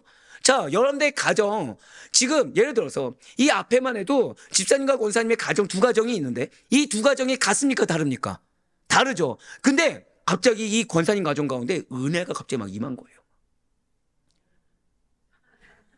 좀 더 선행을 베푸셔야 될 것 같은데요. 지금 아멘이 너무 늦게 나왔어요. 지금 그것도 뒤에는 안 나오고 여기만 나왔습니다. 자, 근데 은혜가 막 임하는데 옆에서 곰곰이 보니까 우리 권사님이 찬양할 때 손을 들고 찬양하니까 은혜 받은 것 같다 딱 생각이 드는 거예요. 갑자기. 그래서 우리 집사님이 갑자기 손을 들고 찬양하는 겁니다. 은혜가 임합니까? 안 임합니까? 뭐 임할 수도 있고 안 임할 수도 있겠지만 그렇다고 해서 그게 전부는 아니겠죠. 그래서 가정을 딱 돌아간 거예요. 가정 갔더니 은혜는커녕 집에서 다들 풀이 죽어 있는 겁니다. 다들 힘이 빠져 있는 거예요. 그때 갑자기 집사님, 아니니까 말씀드리는 거예요. 집사님 갑자기 뭐 하는 거예요? 거봐, 우리 가정이 안 된 이유를 알았어. 자, 뭐야? 자, 오늘부터 하루 1시간씩 우리 손 들고 찬양하자. 옆에 권사님 가족이 손 들고 찬양하니까 은혜가 임했대. 손 들고 찬양하는 겁니다. 됩니까? 안 됩니까? 자, 근데 여러분들 지금 이 말씀 드렸을 때 찔렸어요? 안 찔렸어요? 찔리죠? 한 번 더 고백하실까요? 나의 가정의 주도권은 성령님께 있습니다. 고백하실게요. 내가 먼저 성령의 인도하심을 받아야 합니다. 이게 너무 중요하다는 거예요. 그렇지 않으면 따라쟁이가 됩니다. 따라쟁이만 되면서 정작 다른 길로 갈 수밖에 없다는 거예요.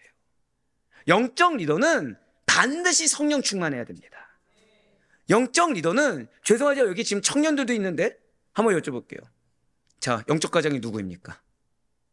솔직하게 영적 가장 누구입니까? 아빠가 아니에요. 영적 가장이 누굽니까? 또 이 말씀 드리면 이제 뻔히 짐작이 되니까 배신자, 나, 벌써 이렇게 나오죠.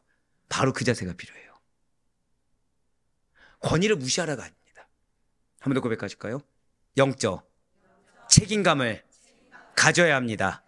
이거예요, 이거. 내가 영적 책임감을 갖고 성령의 충만함을 내가 받아야 됩니다. 그러면 하나님이 세우신 영적 가장의 말을 분별해서 따를 수도 있고 그 가운데 내가 리딩할 수도 있고 하나님 성령께서 인도하신 대로 그 사역의 방향성을 가지고 나아갈 수가 있다는 거예요. 그렇지 않으면 따라쟁이가 됩니다. 따라쟁이의 특징이 뭐냐? 책임은 떠넘깁니다. 아까 그래서 그 얘기를 드린 거예요. 자, 내가 해봤더니 돼요, 안 돼요? 안 되니까 책임을 은근슬쩍 누구에게 넘긴 거예요? 가족들에게. 그래서 모여서 이제 찬양을 합니다. 안 되면 이제 어떻게 되는 거예요? 당신이 손을 90도로 들어야 되는데 45도로 내려서, 아들 네가 이때 1시간을 채워야 되는데 너가 벌써 50분부터 틀어져서 핑계만 되게 급급한 거예요. 그 누구의 음악 올라가죠? 내 음악 싸게 올라가죠. 내 마음대로, 사람 마음대로 정하고 행하면서 그 사람 따라가면서 주님의 사역을 이루거나 성취하는 것이 결코 아닙니다. 반드시 성령님을 통해 인도하심을 받아야 됩니다. 그에 따라 우리 각자가 맡은 사명을 이루어가는 것이고, 그것도 단회성이 아니라 지속적인 성장을 이뤄나가야 되는 거예요. 죄송하지만 하반기에는 여러분들의 비교가 과거가 아니길 바라요. 제발 하반기에는 옆에 있는 사람이 비교 대상이 아니길 바랍니다. 아무도 고백하실까요? 나의 기준은 하나님의 뜻하심입니다. 이걸 놓쳐서는 안 돼요.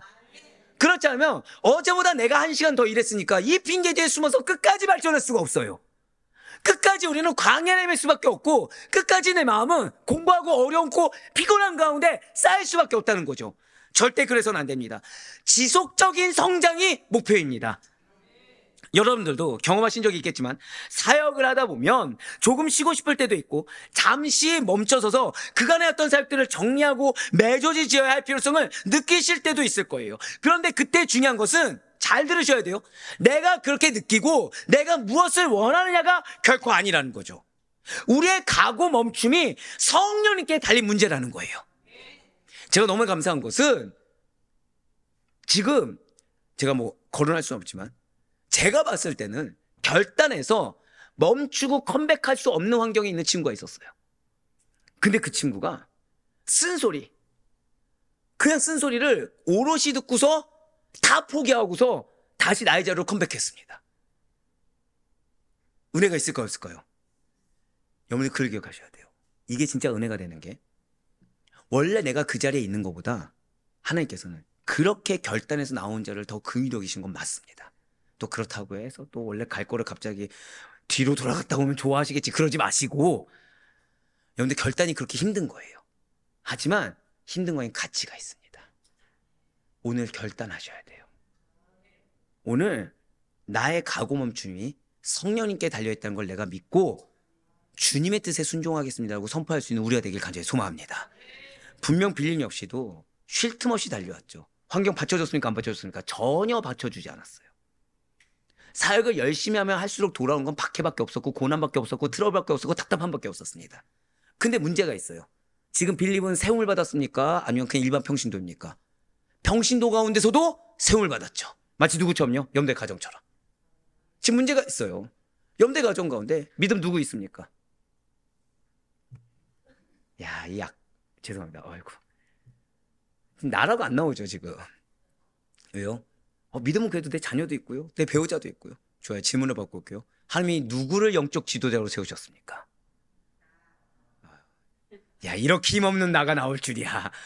나를 세우셨다는 거예요. 뭐 옆에 남편이 있든 아내가 있든 자녀가 있든 다 상관없이 누굴 세우셨어요?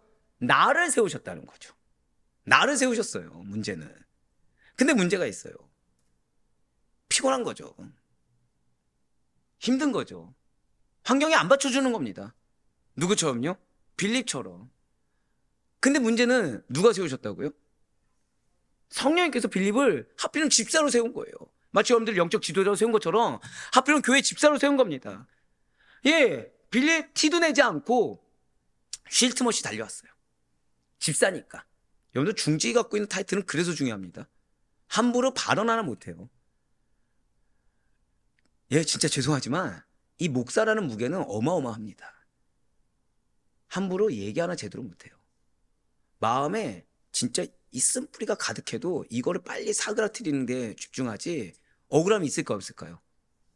예, 차고 넘칩니다. 티를 낼 수가 없어요. 이 말도 해결해야 돼. 예. 빌림 역시 마찬가지죠. 그 수많은 자, 베드로의 설교에 몇 명이 회개했습니까? 3,000명, 5,000명 회개했죠. 집사는 몇 명이라고요? 3,000명, 5,000명 중에 몇 명이야, 집사? 7명인 겁니다. 드러낼 수가 없는 거예요. 쉴 틈 없이 달리는 겁니다. 그래, 잠시 동안만큼은 자신의 피곤한 몸을 위해 휴식을 취하고 싶었을 거라는 거죠. 그런데 주님께서 그렇게 수고하고 열심을 다한 빌립에게 기껏 찾아와서 하신 말씀이 뭐예요? 광야로 가.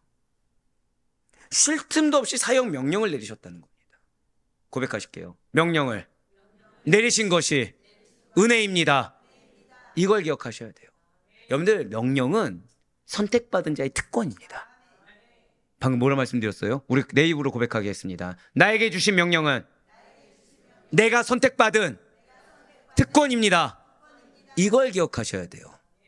나의 어떤 부담감, 나의 어떤 피곤함, 나의 어떤 어려움, 이게 중요한 것이 아니라 지가 하나님께서 나에게 명령하셨다. 근데 명령에는 반드시 무엇이 있다? 고백하실게요. 명령에는 약속이 있습니다. 고백하실게요. 약속에는 능력이 있습니다. 이거를 기억하셔야 된다는 거예요. 그래서 빌립은 이 명령을 모른 채 하지 않았어요. 자신의 상태나 어떠한 상황을 이유로 불순종하지도 않았습니다. 그냥 즉시로 순종했어요. 그렇습니다. 성도는 이걸 기억하셔야 돼요. 이 땅에서 온전한 휴식을 취할 틈이란 없습니다. 성도가 지금 편하다, 게으르다, 나 어느 정도 쉬어가고 있다, 이거는 성도의 자격을 지금 스스로 박탈하는 거랑 똑같습니다. 여러분들, 이거는 제가 죄송하지만 제가 개척을 처음 시작했을 때 여러분들께 드린 말씀 중에 저를 내쫓아야 되는 조건을 말씀드린 게 있어요. 첫 번째가 무엇이었죠? 복음을 선포하지 않았을 때, 즉 제 입에서 회개가 안 나오고 복음이 아니었을 때 내쫓아야 된다 그랬습니다. 두 번째 뭔지 기억하십니까? 감사해요. 예, 기도를 게을리했을 때. 세 번째가 뭔지 아십니까? 아니요, 말씀은 그거고, 엘리 제사장처럼. 보통 엘리 제사장 하면 영적으로 아둔해졌다고 하지 비대해졌다고 나오지 않는데 어지간히 제가 살찌는 거 싫어하시는군요. 네. 비대해졌을 때 맞습니다. 왜냐하면 지금 성도는 이 땅에서 온전한 휴식을 취할 수가 없어요. 사역자는 휴식을 취하기에 부름받은 자가 사역자가 아닙니다. 사역자, 자, 죄송하지만 피 흘리기 위해 부름받은 자이고요. 눈물과 땀으로 사역을 채우기 위해 부름받은 자가 사역자입니다. 영적 리더는 눈물 흘리는 게 당연해요. 영적 리더는 땀과 눈물을 흘리는 게 당연합니다. 우리는 저 천국에서만이 영원한 휴식을 얻게 될 자들이에요. 그래서 이 땅 가운데 짧은 나그네 인생임을 알고 이 땅에 어떠한 것을 가치로 두는 것이 아니라 끝까지 예수 그리스도께만, 끝까지 복음에만 가치를 두고 주님이 나에게 주신 그 사명, 나를 통해 당신의 나라가 임하길 원하시는 그 사역에 최선을 다하는 자들. 그렇기 때문에 성도의 이 땅에서의 삶은 내 뜻대로의 삶, 내가 원하는 삶, 내가 인정하는 삶이 아니라 성령님과 동행하는 삶이요, 성령의 명령에 순종하는 삶인 줄 잊지 마시기 바랍니다. 지금 빌립이 그러해요. 주의 사자는 빌립에게 가사로 내려가는 길에 광야로 무조건 내려갈 것을 명했습니다. 빌립의 상황 환경 따지지 않았어요. 그냥 하나님의 뜻에 맞춰서 명령했습니다. 가사는 원래 지중해에서 4km 정도 떨어진 블레셋 족속의 중요 성읍이었어요. 자, 어느 족속이요 또? 자, 지금 어디 있어요? 사마리아. 그 다음 기껏 보낸 데가 어디예요? 블레셋. 자, 블레셋 하면 누가 생각나십니까? 그쵸. 감사합니다. 헛되지 않도다. 네. 자, 그러면 내 편입니까? 대적입니까? 기껏 보낸 데가 또 어디예요? 적군이 판치는, 악의적인 마음이 판치는 이방 민족으로 또 보내는 거예요. 지금은 우리가 잘 아는 가자지구로 불리우는 곳으로서 애굽, 에디오피아, 아프리카로 가는 교통의 요충지입니다. 예루살렘에서 그곳으로 가는 길은 유대 광야로 불리우는 척박한 황야를 반드시 거쳐야만 됐다는 거죠. 지금 빌립 집사는 그러한 주의사자의 명령에 이것이 타당한지 합당한지 따지지 않고 무조건 순종하고 이러한 가자 쪽으로 나아갔다는 거예요. 그곳에서 내가 무엇을 해야 하는지, 누구를 만나야 되는지 묻지도 않았습니다. 지금 내가 여기서 이뤄놓은 것이 무엇이고, 내가 얼마나 힘들고, 여기서 내가 해야 할 일이 무엇이고, 내가 어떻게 어디까지 달성했는지 그것을 들먹이면서 항변하지도 않았어요.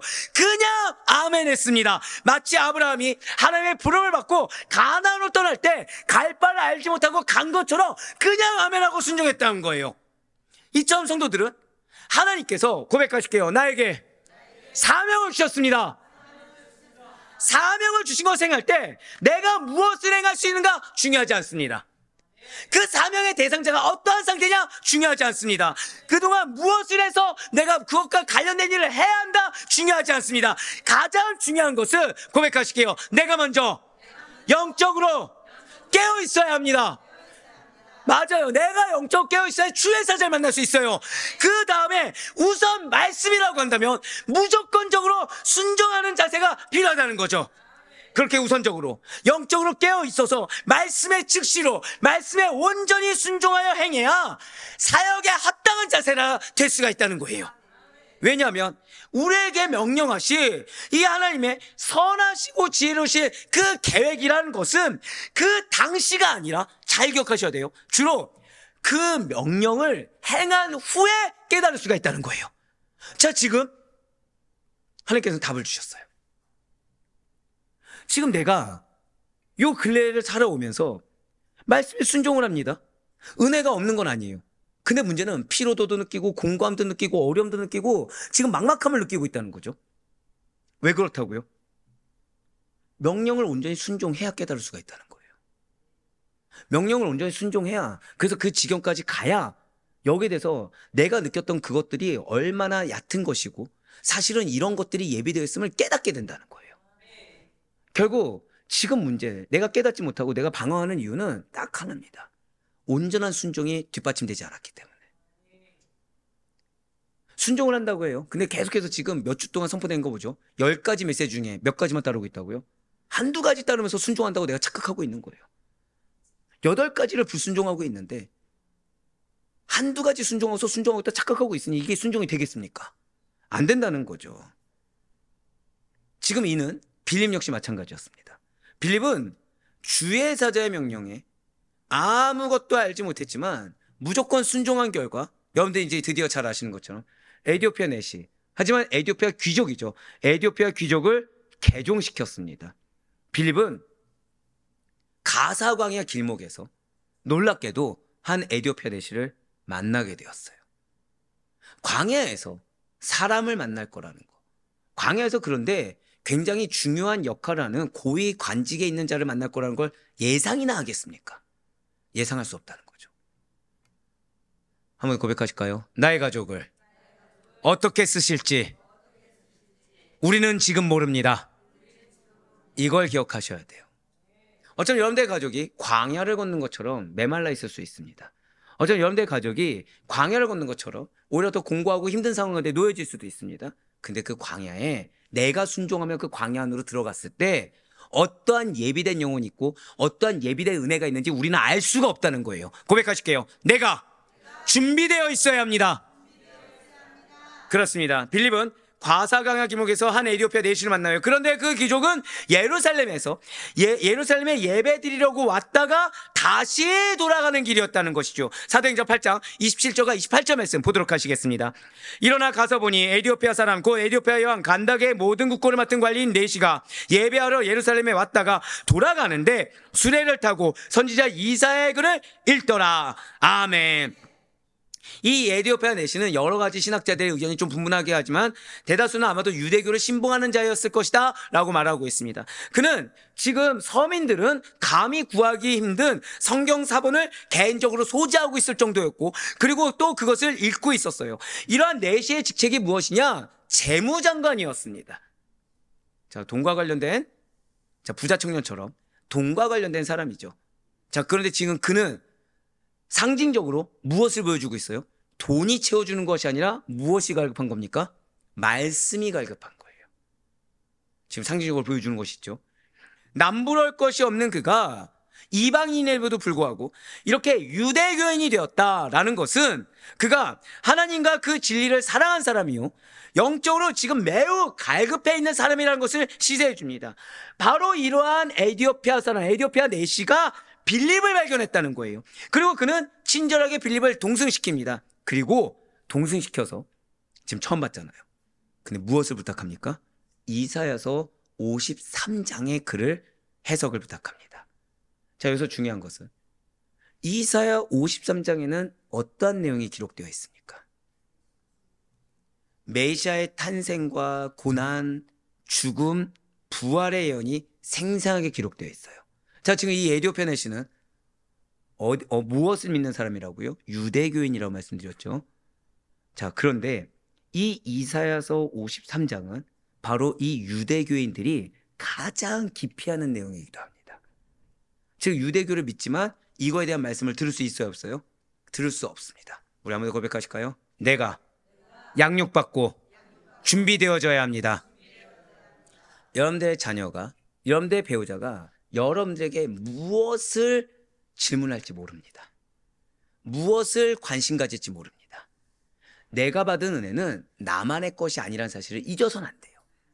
하면 여러분들 통해 역사하길 원하시고, 자, 우리 교회에 말씀이 풍성합니까? 말씀이 빈약합니까? 죄송하지만 소화시키기 힘드시죠? 이유는 왠지 아십니까? 여러분들 한 명으로 끝나지 않기 때문이라는 거예요. 이 메시지 가운데 여러분의 배우자가, 여러분의 자녀가, 여러분의 부모님, 형제자매가 무엇을 궁금해할지 몰라요. 지금 중요한 것은 지금 빌립은 유대인들이 기피하는 그 예언을, 바로 그 내용을 해석해 줬다는 거죠. 그리고 그분이 바로 메시아이신 예수 그리스도요, 그분을 믿는 자는 영생을 얻게 됨을 전도했다는 것입니다. 이 내용이 바로 오늘 본문 말씀이라는 거예요. 오늘 보면 사도행전 8장 34절과 35절 말씀 보도록 하시겠습니다.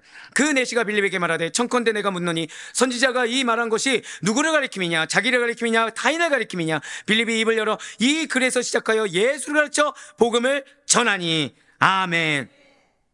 자, 사실 에디오피아 내시도 그리스도에 대한 소문은 알고 있었을 거예요. 마치 여러분들 가족 구성원이 예수 압니까 모릅니까? 예수를 알아요. 자, 믿는 것과 아는 건 차이가 있죠. 여러분들 가족들도 교회도 알고 하나님도 알고 예수도 알고 있습니다. 그런데 그렇게 알고만 있는 가운데 빌립이 전한 복음의 내용이, 빌립이 전한 말씀의 전도의 내용이 에디오피아 내시의 마음에 촉진제가 되었다는 거죠.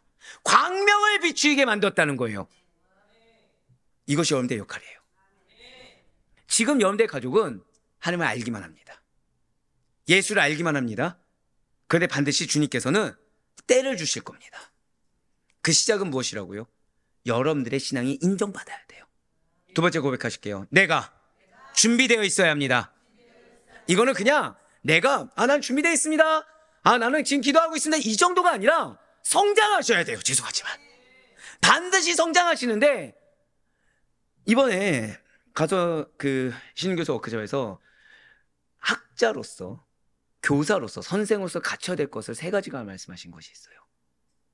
지력, 영역, 심력이었습니다. 지력, 체력, 심력이었습니다. 심력 가운데 이제 영역이 포함된다고 하셨고, 근데 거기 뭐가 포함되어 있어요? 지력이 포함되어 있습니다. 여러분들 체력적으로 강건하셔야 돼요. 영적으로 충만하셔야 됩니다. 근데 말씀에 무지함이 있어서는 안 돼요. 말씀으로 충만하셔야 됩니다. 여러분들 입술 통해 그러니까 질문이 아니라 반항이 나올 수 있습니다. 죄송하지만 반발이 나올 수 있어요. 근데 여러분들 입술 통해 나올 것은 뭐만 나와야 된다고요? 말씀이 나오셔야 됩니다. 그 어떠한 반발의 말에서도 거기에 적합한 말씀이 방금 뭐라 말씀드렸죠? 고백하실게요. 나의 입술을 통해 반드시 시적절한 말씀이 나와야 합니다. 이게 우리 아데포의 숙제인 거예요. 하반기의 숙제인 거예요. 시적절한 말씀이 나와야 됩니다. 천편일률적인 말씀이 아니라 시적절한 말씀, 즉 풍성한 말씀이 여러분들의 수통에 증거될 수 있어야 돼요. 그것이 여러분들의 가족의 마음에 광명을 비추게 할 것을 의심치 마시길 바랍니다. 이것을 잊지 마시길 바래요. 진실로 하나님께서는, 자, 이게 여러분들에게 주시는 약속의 말씀이자 여러분들을 납득시키는 말씀이에요. 한 심령을 구원하시기 위해 전도자를 광야까지 보내시는 분이에요. 지금 여러분들의 삶의 고난이, 광야 같은 고난이 왜 있다고요? 그냥 나보고 고난 가지라고 하는 게 아니라 누군가 그거를 통해 구원받게 될 것입니다. 누군가 그거를 통해 예수를 만나게 될 거고, 누군가 그걸 통해 아는 것이 믿음으로 승화되게 될 것입니다. 왜냐하면 믿음이라는 것은 전도자의 그 전도를 들음으로 생기기 때문이라는 거예요. 즉 여러분들은 나 힘들다, 나 피곤하다, 나 공부하다, 나 어렵다가 나오는 것이 아니라 그 가운데 은혜가 선포돼야 되고, 그 가운데 신뢰가 선포되어야 되며, 그 가운데 약속이 선포되어야 돼요. 그래서 여러분의 입술을 통해 그 영혼이 오히려 격려함과 위로를 받을 수 있어야 되고, 이 격려함과 위로는 약속의 말씀을 기준으로 선포될 수 있어야 된다는 거예요. 그냥 막연하게 너는 하나님께서 보내셔서 잘 될 거야 이것이 아니라, 어떠한 말씀을 근거로 약속을 받았는지, 어떤 메시지를 근거로 약속을 받는지가 선포되어야 되고, 아, 이 상황 가운데 우리가 기도하는 하나님이 당연히 나의 사명이 있으니까 응답해 주실 거야, 이런 전편일적인 말이 아니라 어떻게 사명을 받았고 어떻게 주어질 것이며 이 상황 가운데 무엇을 이루는지 여러분들이 담대하게 선포할 수 있어야 된다는 거예요. 근데 우리 아직 그 정도까지 성장하지 못했어요. 그래서 지금 주님은 우리로 하여금 말씀을 들을 기회를 주고 계신 거예요. 그래서 그 가운데 자격 없는 우리가 성령의 음성을 들을 수 있도록 영적으로 계속해서 연단해 주시는 거예요. 지금 빌립이 취한 전도 방식은 어떠한 인본주의적인 화려함이나 기술이 결코 아닙니다. 사람의 눈치를 보고 봐가면서, 아, 에티오피아 넷이 이 사람은 애국 사람이니까 무엇을 좋아하겠지, 저걸 좋아하겠지, 이런 걸 따져가면서 한 것이 아니에요. 근거는, 고백하실게요, 근거는 말씀입니다. 딱 그거 하나였어요. 이사야 53장을 그냥 근거로 해서 십자가에서 죽으신 예수가 바로 인류의 구주시다. 할렐루야. 이와 같이 전도는 철저히 성경 말씀을 근거로 행해줘야 됩니다. 사역은 말씀을 근거로 행해줘야 돼요. 막연하게가 아니라 나를 붙잡고 있는 말씀, 나를 둘러싸고 있는 그 말씀, 나에게 의지를 주고 나에게 힘을 주는 그 말씀을 근거로 행해야 된다는 거죠. 근데 그 말씀에 계시를 누가 주셨다고요? 성령님께서 충만하게. 그 말씀 붙든 나를 누가 인도하신다고요? 성령님께서 인도하시는 거예요. 미리 말씀드렸습니다. 전체 큰 목표는 주어질 수 있다. 하지만 세부적인 거 주신다 안 주신다? 세부적인 거 주시기 때문에 늘 항상 영적으로 기민하게, 늘 항상 충만해서 작은 틈도 놓치지 않을 수 있도록. 물론 전도받는 대상에 따라서 여러 가지 방법이 도입될 수도 있겠죠. 하지만 그 어떠한 경우에서도 근거는 오직 뭐가 된다고요? 고백하실게요. 근거는 오직 성경이어야 합니다. 왜입니까? 성경 말씀만이 인간들의 마음을 찌르고 그 죄를 들춰내며 영적으로 소경된 자들의 눈을 뜨게 만드는 능력이 있음을 믿으시길 바랍니다. 그러므로 성경 말씀을 근거로 한 사역은 참된 열매, 풍성한 열매를 반드시 맺을 수 있음을 믿으시길 바랍니다. 예수 믿으면 만사형통합니다, 예수 믿으면 다 알게 됩니다 하는 식으로 전도해서 교회당으로, 교회 이 예배당 안으로 사람들을 아무리 많이 끌어들인다고 하더라도 결국에는 세상에, 결국에는 인간의 세계에 도로 빼앗기기 마련이에요. 반드시 잊지 마시길 바래요. 인간적인 방법과 수단으로 전도하는 데는, 사역하는 데는 성령의 열매가 없는 법입니다.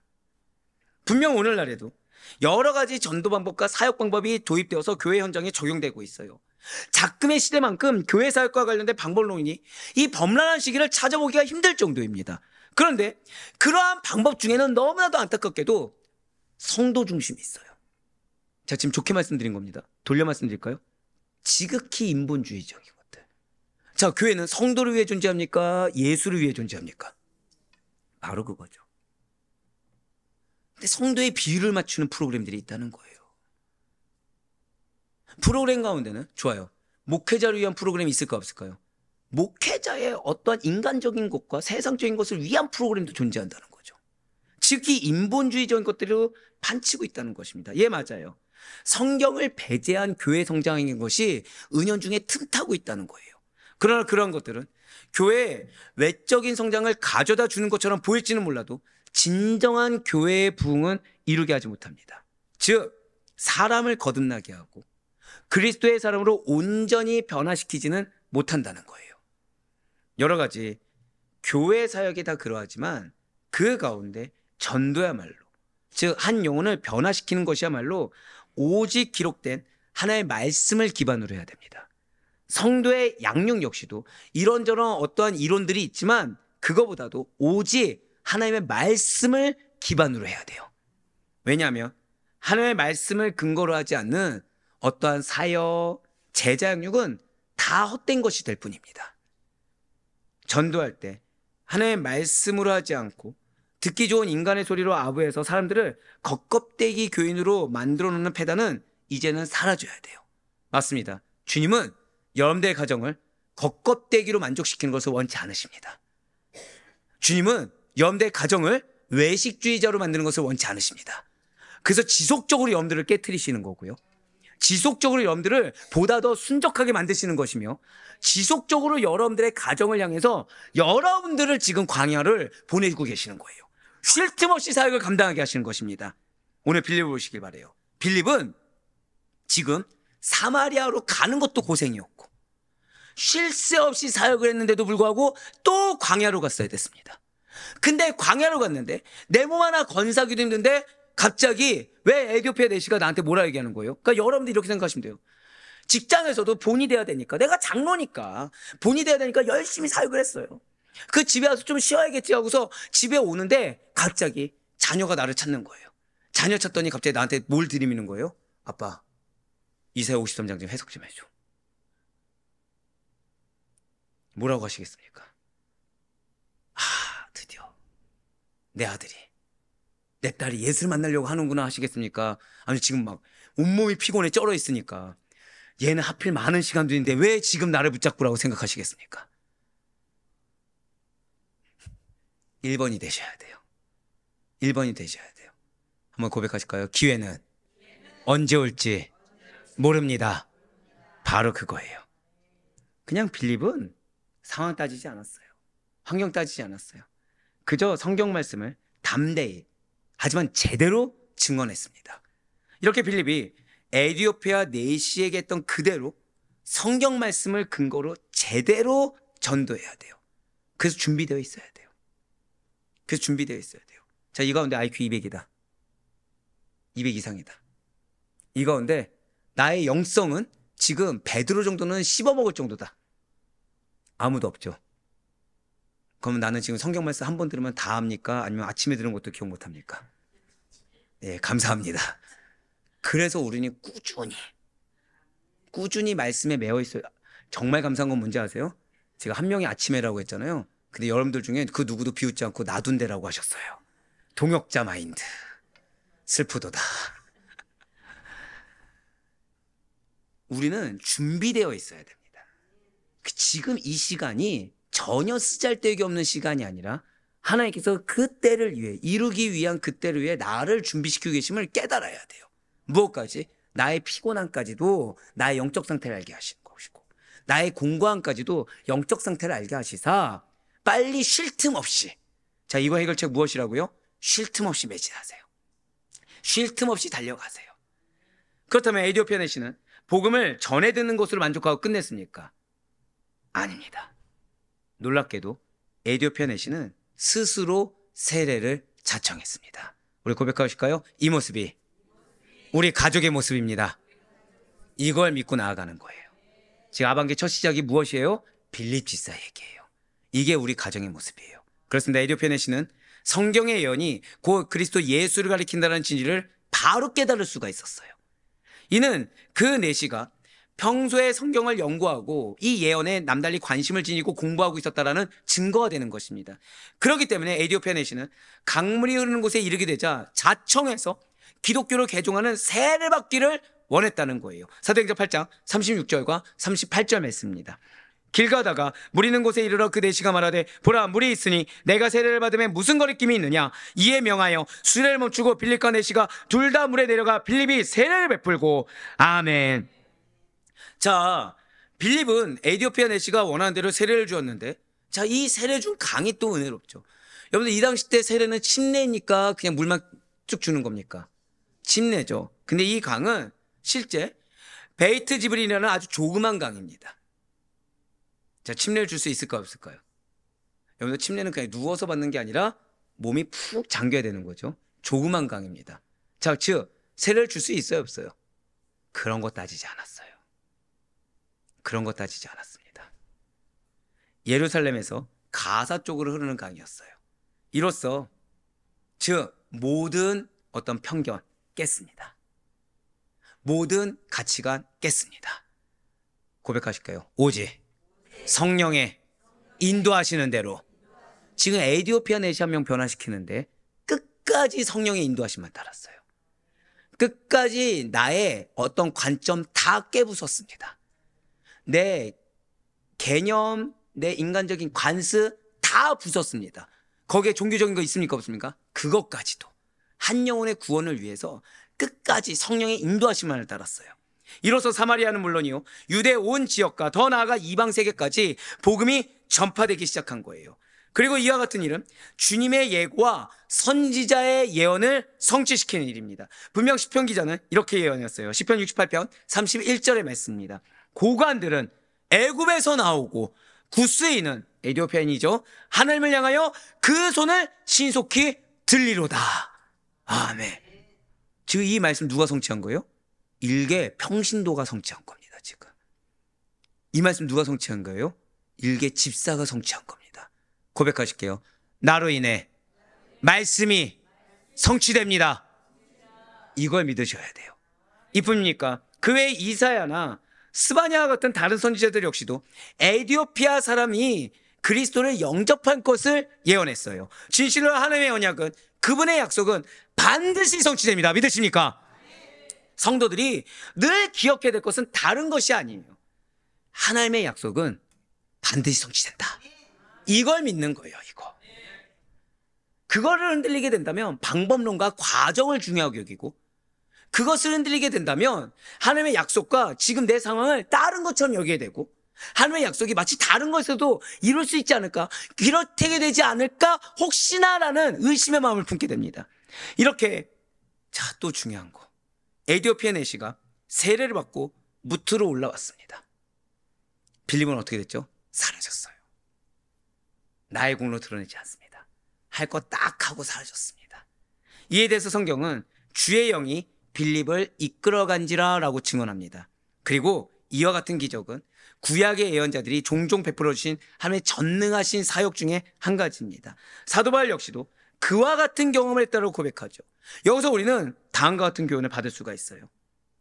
성도가, 자, 이게 약속입니다, 하나님의 사역에 땀 흘려 충성한 후에는 하나님께서 점점 권능으로 옷 입혀주시고, 한 번 더 고백하실까요? 나에게 점점 권능으로 옷 입혀주십니다. 그리고 그 맡은 직분을 어렵지 않게 행할 수 있도록 반드시 인도해 주십니다. 절대 고백하실게요. 맡은 직분을 어렵지 않게 행할 수 있도록 반드시 인도해 주십니다. 그러니까 지금 전 준비가 되지 않았습니다, 이 말은 어리석나요? 현명한 말인가요? 굉장히 어리석은 말입니다. 그 시간에 쉴 틈 없이 일하세요. 교회일, 가정일, 가정일. 교회에서 뭐 하려고 하지 마시고 그 시간에 가정의 분이 되시면 돼요. 왜요? 그 모습을 보시고 세워주시는 거예요. 가정에서 인내하는 모습 보시고 세워주시는 거예요. 가정에서 이루실 것을 보시고 세워주시는 거예요. 왜요? 그런 자라고 한다면 교회에서도 충성할 것을 하나님께서는 아시기 때문에 그렇습니다. 분명 빌립은 큰 수고를 하고 가사로 가는 광야에 있었지만 이제는 하나님의 권능으로, 한 번 더 고백하실까요? 나를 이동시키신 것은 하나님의 권능입니다.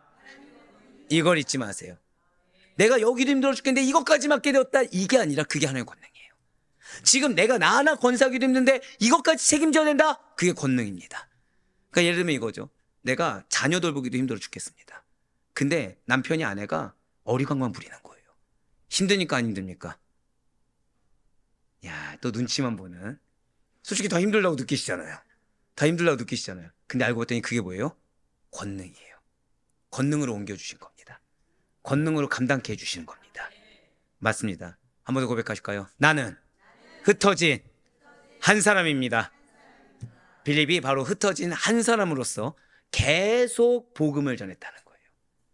우리는 흩어진 한 사람으로서 가정이 되었든, 가정 가운데서도 자녀가 되었든, 배우자가 되었든, 부모가 되었든, 형제가 되었든 사명만 간다면 되고, 내가 가정이 되었든 직장이 되었든 교회가 되었든 사명을 감당하면 되는 것입니다. 빌립이 바로 그렇게 전도자로 서 있었다는 거예요. 사도행전 8장 39절과 40절의 말씀입니다.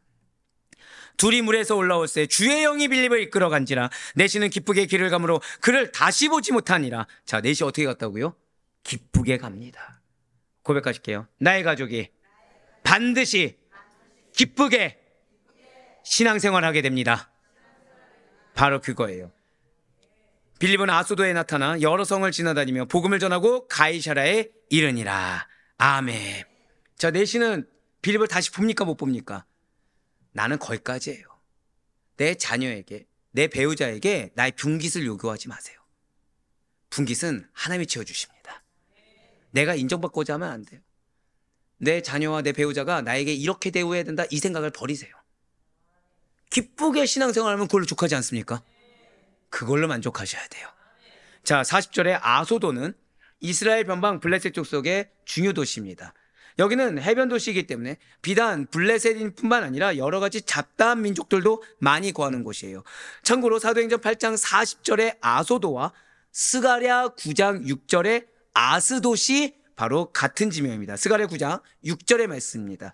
아스도에는 잡족이 거주하리라. 내가 블레셋 사람의 교만을 끊고. 아멘. 빌립은 이처럼 유대 변방에 복음을 전하고 교회들을 세운 후에 다시 40절 말씀 보시면 말년에는 가이사랴에 정착합니다. 이 가이사랴 역시 해변에 있는 항구 도시로 유명했어요. 빌립이 쓴 그곳에서 무역선으로 팔레스타인을 오가는 전 세계인들에게 복음을 전하였습니다. 그리고 빌립은 바로 여기 가이사랴에서, 자, 지금 그러니까 여러분들 아는 것만 해도 사마리아, 가사로 가는 광야, 그 다음에 어디로 갔습니까? 아소도. 다 어떤 데죠? 다 이방 민족들이 있는 광야, 척박한 곳이죠. 근데 마지막에 가이사랴에 갔습니다. 근데 여기도 해변 도시 하면은 무엇을 생각하라고 그랬어요? 우상숭배 생각하라고 말씀드렸죠. 그곳에 갑니다. 자, 항변이 될까요, 안 될까요? 항변 될 만하죠. 계속 쉴 틈 없이 고생하는데 가는 곳마다 다 뭐예요? 고생길만 계속 인도하는 거예요. 근데 여기서 누구 만나는지 아십니까? 가이사랴에서 3차 전도 여행에서 돌아온 사도 바울을 영접합니다. 한번 고백하실까요? 나의 가정에 궁극적인 때가 있습니다. 여러분들 세 번째로 기도하실 게 이거예요. 자, 첫 번째가 무엇이라고요? 첫 번째 여러분들 기도하실 거 첫 번째? 네? 내가 뭐가 되어야 된다고요? 야, 참 1시간 전 얘기를 벌써 까먹으시다니. 고백하실게요. 내가 신앙의 본이 되어야 합니다. 신앙적으로 인정받으셔야 된다고 말씀드렸죠. 두 번째가 뭐였죠? 준비되어 있어야 된다고 말씀드렸습니다. 말씀의 준비, 성령의 충만의 준비가 되어 있어야 된다고 했어요. 세 번째가 무엇이라고요? 궁극적인 때가 있다는 것을 확신하셔야 됩니다. 이게 중요해요. 이 때를 위해서 지금 누군가는 광야를 걷는 거고, 누군가는 아소도를 가는 거고, 누군가는 가이사랴를 가는 겁니다. 그렇습니다. 3차 전도여행에서 돌아온 사도 바울을 이 가이사랴에서 영접합니다. 이후에 빌립은 4명의 딸을 낳았는데 모두 다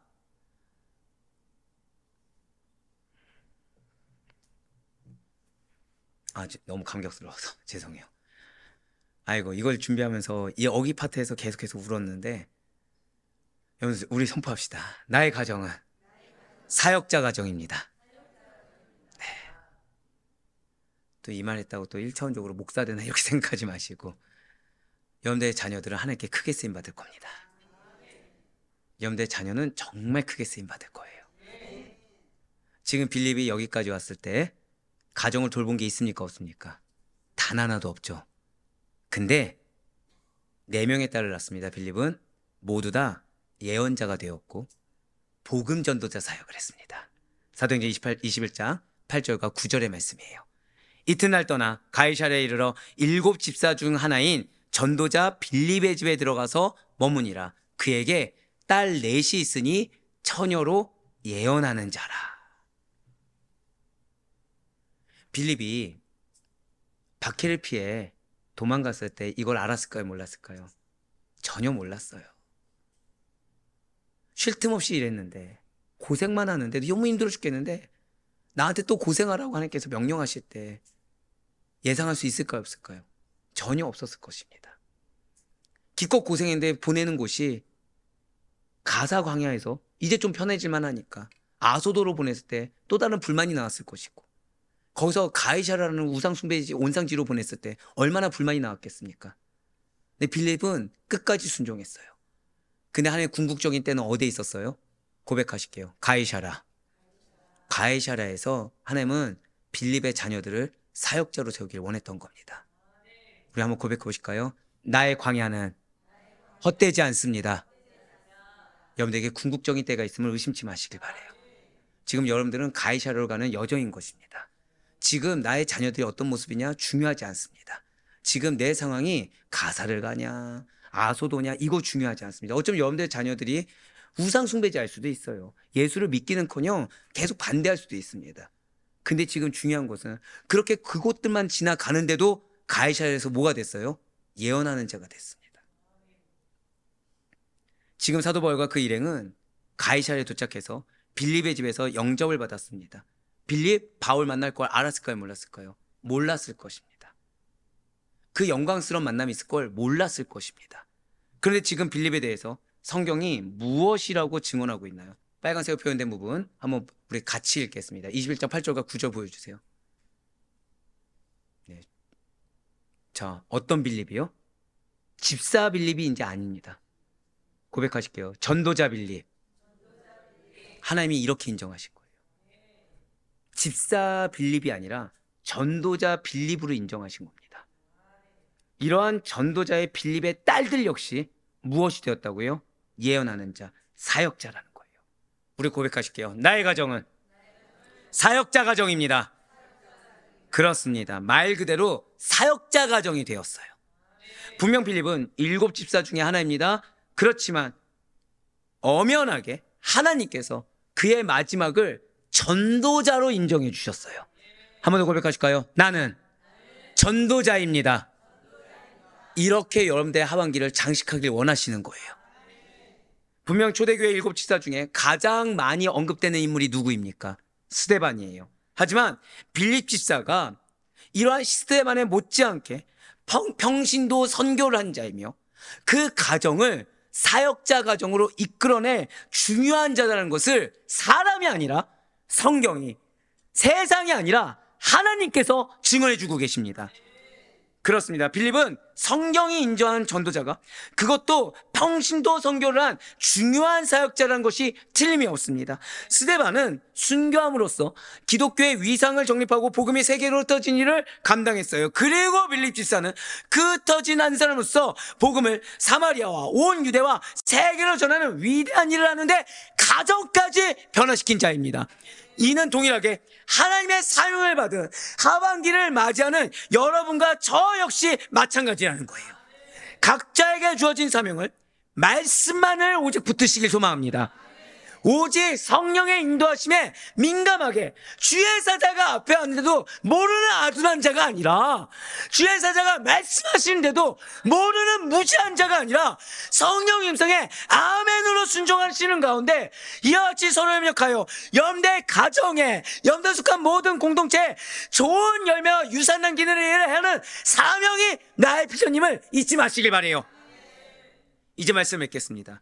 평신도 선교사로 헌신한 이 빌립의 사역과 정도 활동은 하나님의 부르심을 받아 그분의 사역을 감당하는, 그 가운데 약속을 받은 우리 모든 성도님들의 좋은 도전이자 모델이 됩니다. 예, 맞습니다. 우리의 상반기, 죄송하지만 피곤하다가 내 입술을 차지했습니다. 곤고하다가 내 입술을 차지했습니다. 계산이 내 입술을 차지했습니다. 하지만 주님께서 여러분들에게 말씀하신 것은, 고백하실게요. 나는 쉴 틈 없는 것이 당연합니다. 그걸 지금 말씀하고 계세요. 그 가운데 우리를, 나는 지금 이것이 나와 상관없다고 여겼는데 다 모였어요. 고백하실게요. 나를 준비시키고 계십니다. 지금 그걸 말씀하셨어요. 세 번째가 무엇이었죠? 궁극적인 때가 있다는 거예요.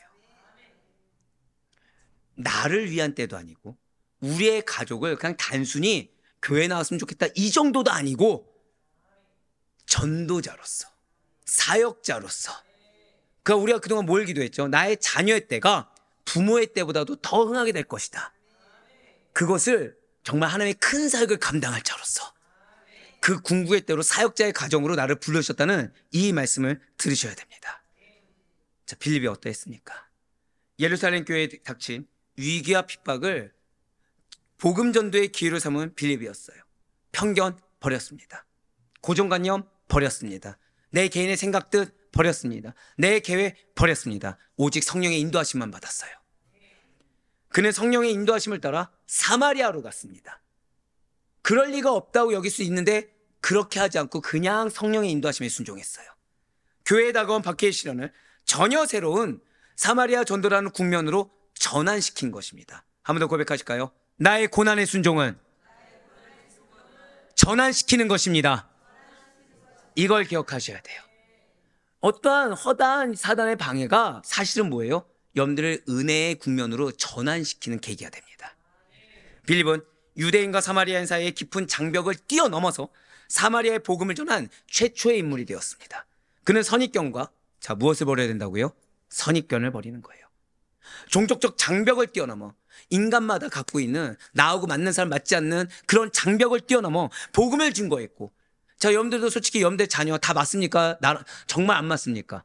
정말 안 맞는 자녀가 있을 수 있죠? 있을 수 있습니다. 배우자는 어떻습니까? 마찬가지로 있을 수 있다는 거예요. 하지만 주님께서 나를 부르실 때 이미 그 장벽을 뛰어넘는 것을 예비하셨다는 것이죠. 복음을 증거했어요. 여러분들 입술 무엇만을 증거해야 된다? 말씀만을, 복음만을 증거해야 됩니다.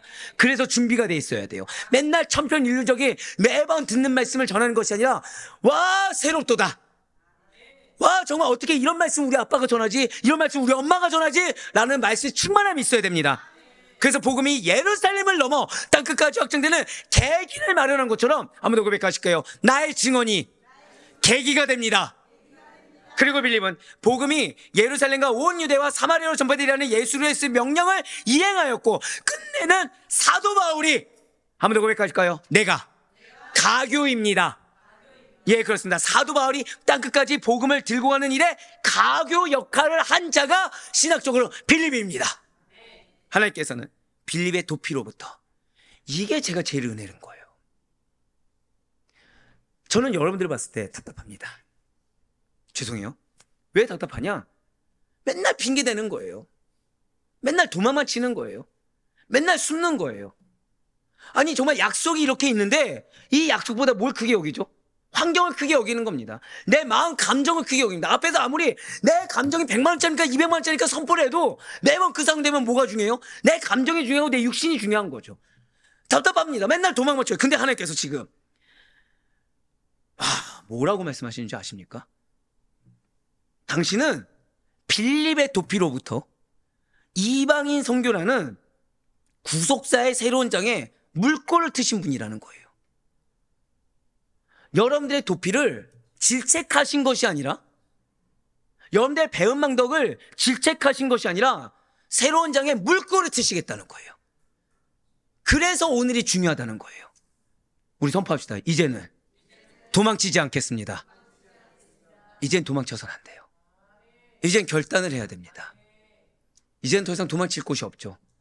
내가 지금 있는 곳이 가사로 가는 광야인데, 내가 지금 있는 곳이 아소도인데, 내가 지금 있는 곳이 가이사랴인데 도망쳐야 되겠습니까? 승부를 걸어야 되겠습니까? 승부를 걸어야 되죠. 빌립의 사역은 철저하게 성령의 인도하심에 따라 이루어졌습니다. 이제 오늘부터 여러분들은 철저하게 성령의 인도하심을 받아야 돼요. 사마리아에서 사역뿐만 아니라 이 에티오피아 내시를 만난 일까지 그는 성령의 음성에 민감하게 반응하며 순종했습니다. 한번 고백하실까요? 성령님이 사역의 주체입니다. 바로 그것을 빌립의 삶을 통해 보여주셨어요. 또한 빌립의 전도에는 뭐만 있었다고요? 고백하실게요. 나의 입술은 오직 말씀의 입술입니다. 바로 그거예요. 에티오피아 내시에 전한 참된 복음의 말씀은 오직 예수 그리스도가 중심이요 주인 되심에 대한 것이었어요.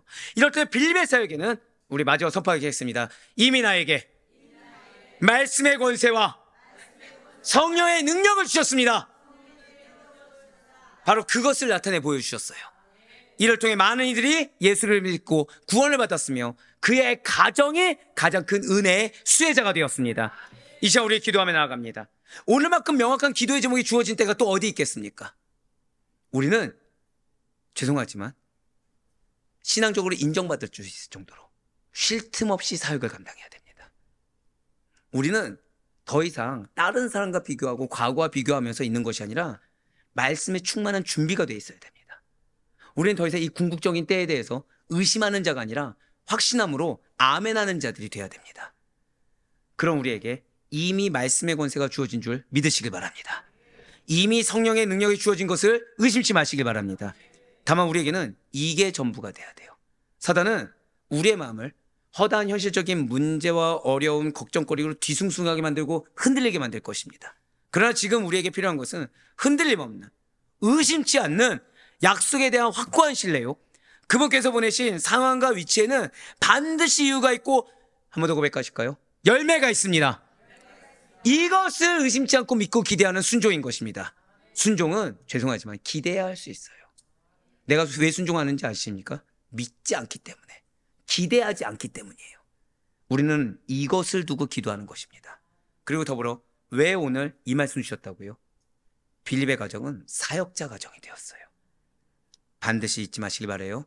내가 사역자로 온전히 서 있으면 나의 가정 역시도 사역자의 가정으로 서 있게 됩니다.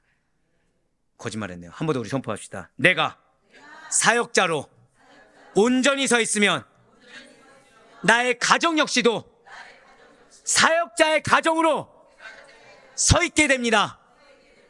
나로 말미암아 우리의 가족들에게도 이 사명을 위한 놀라운 은혜와 권세를 주기 원하시는 이 하나님의 음성을 다 들을 수 있길 간절히 소망합니다.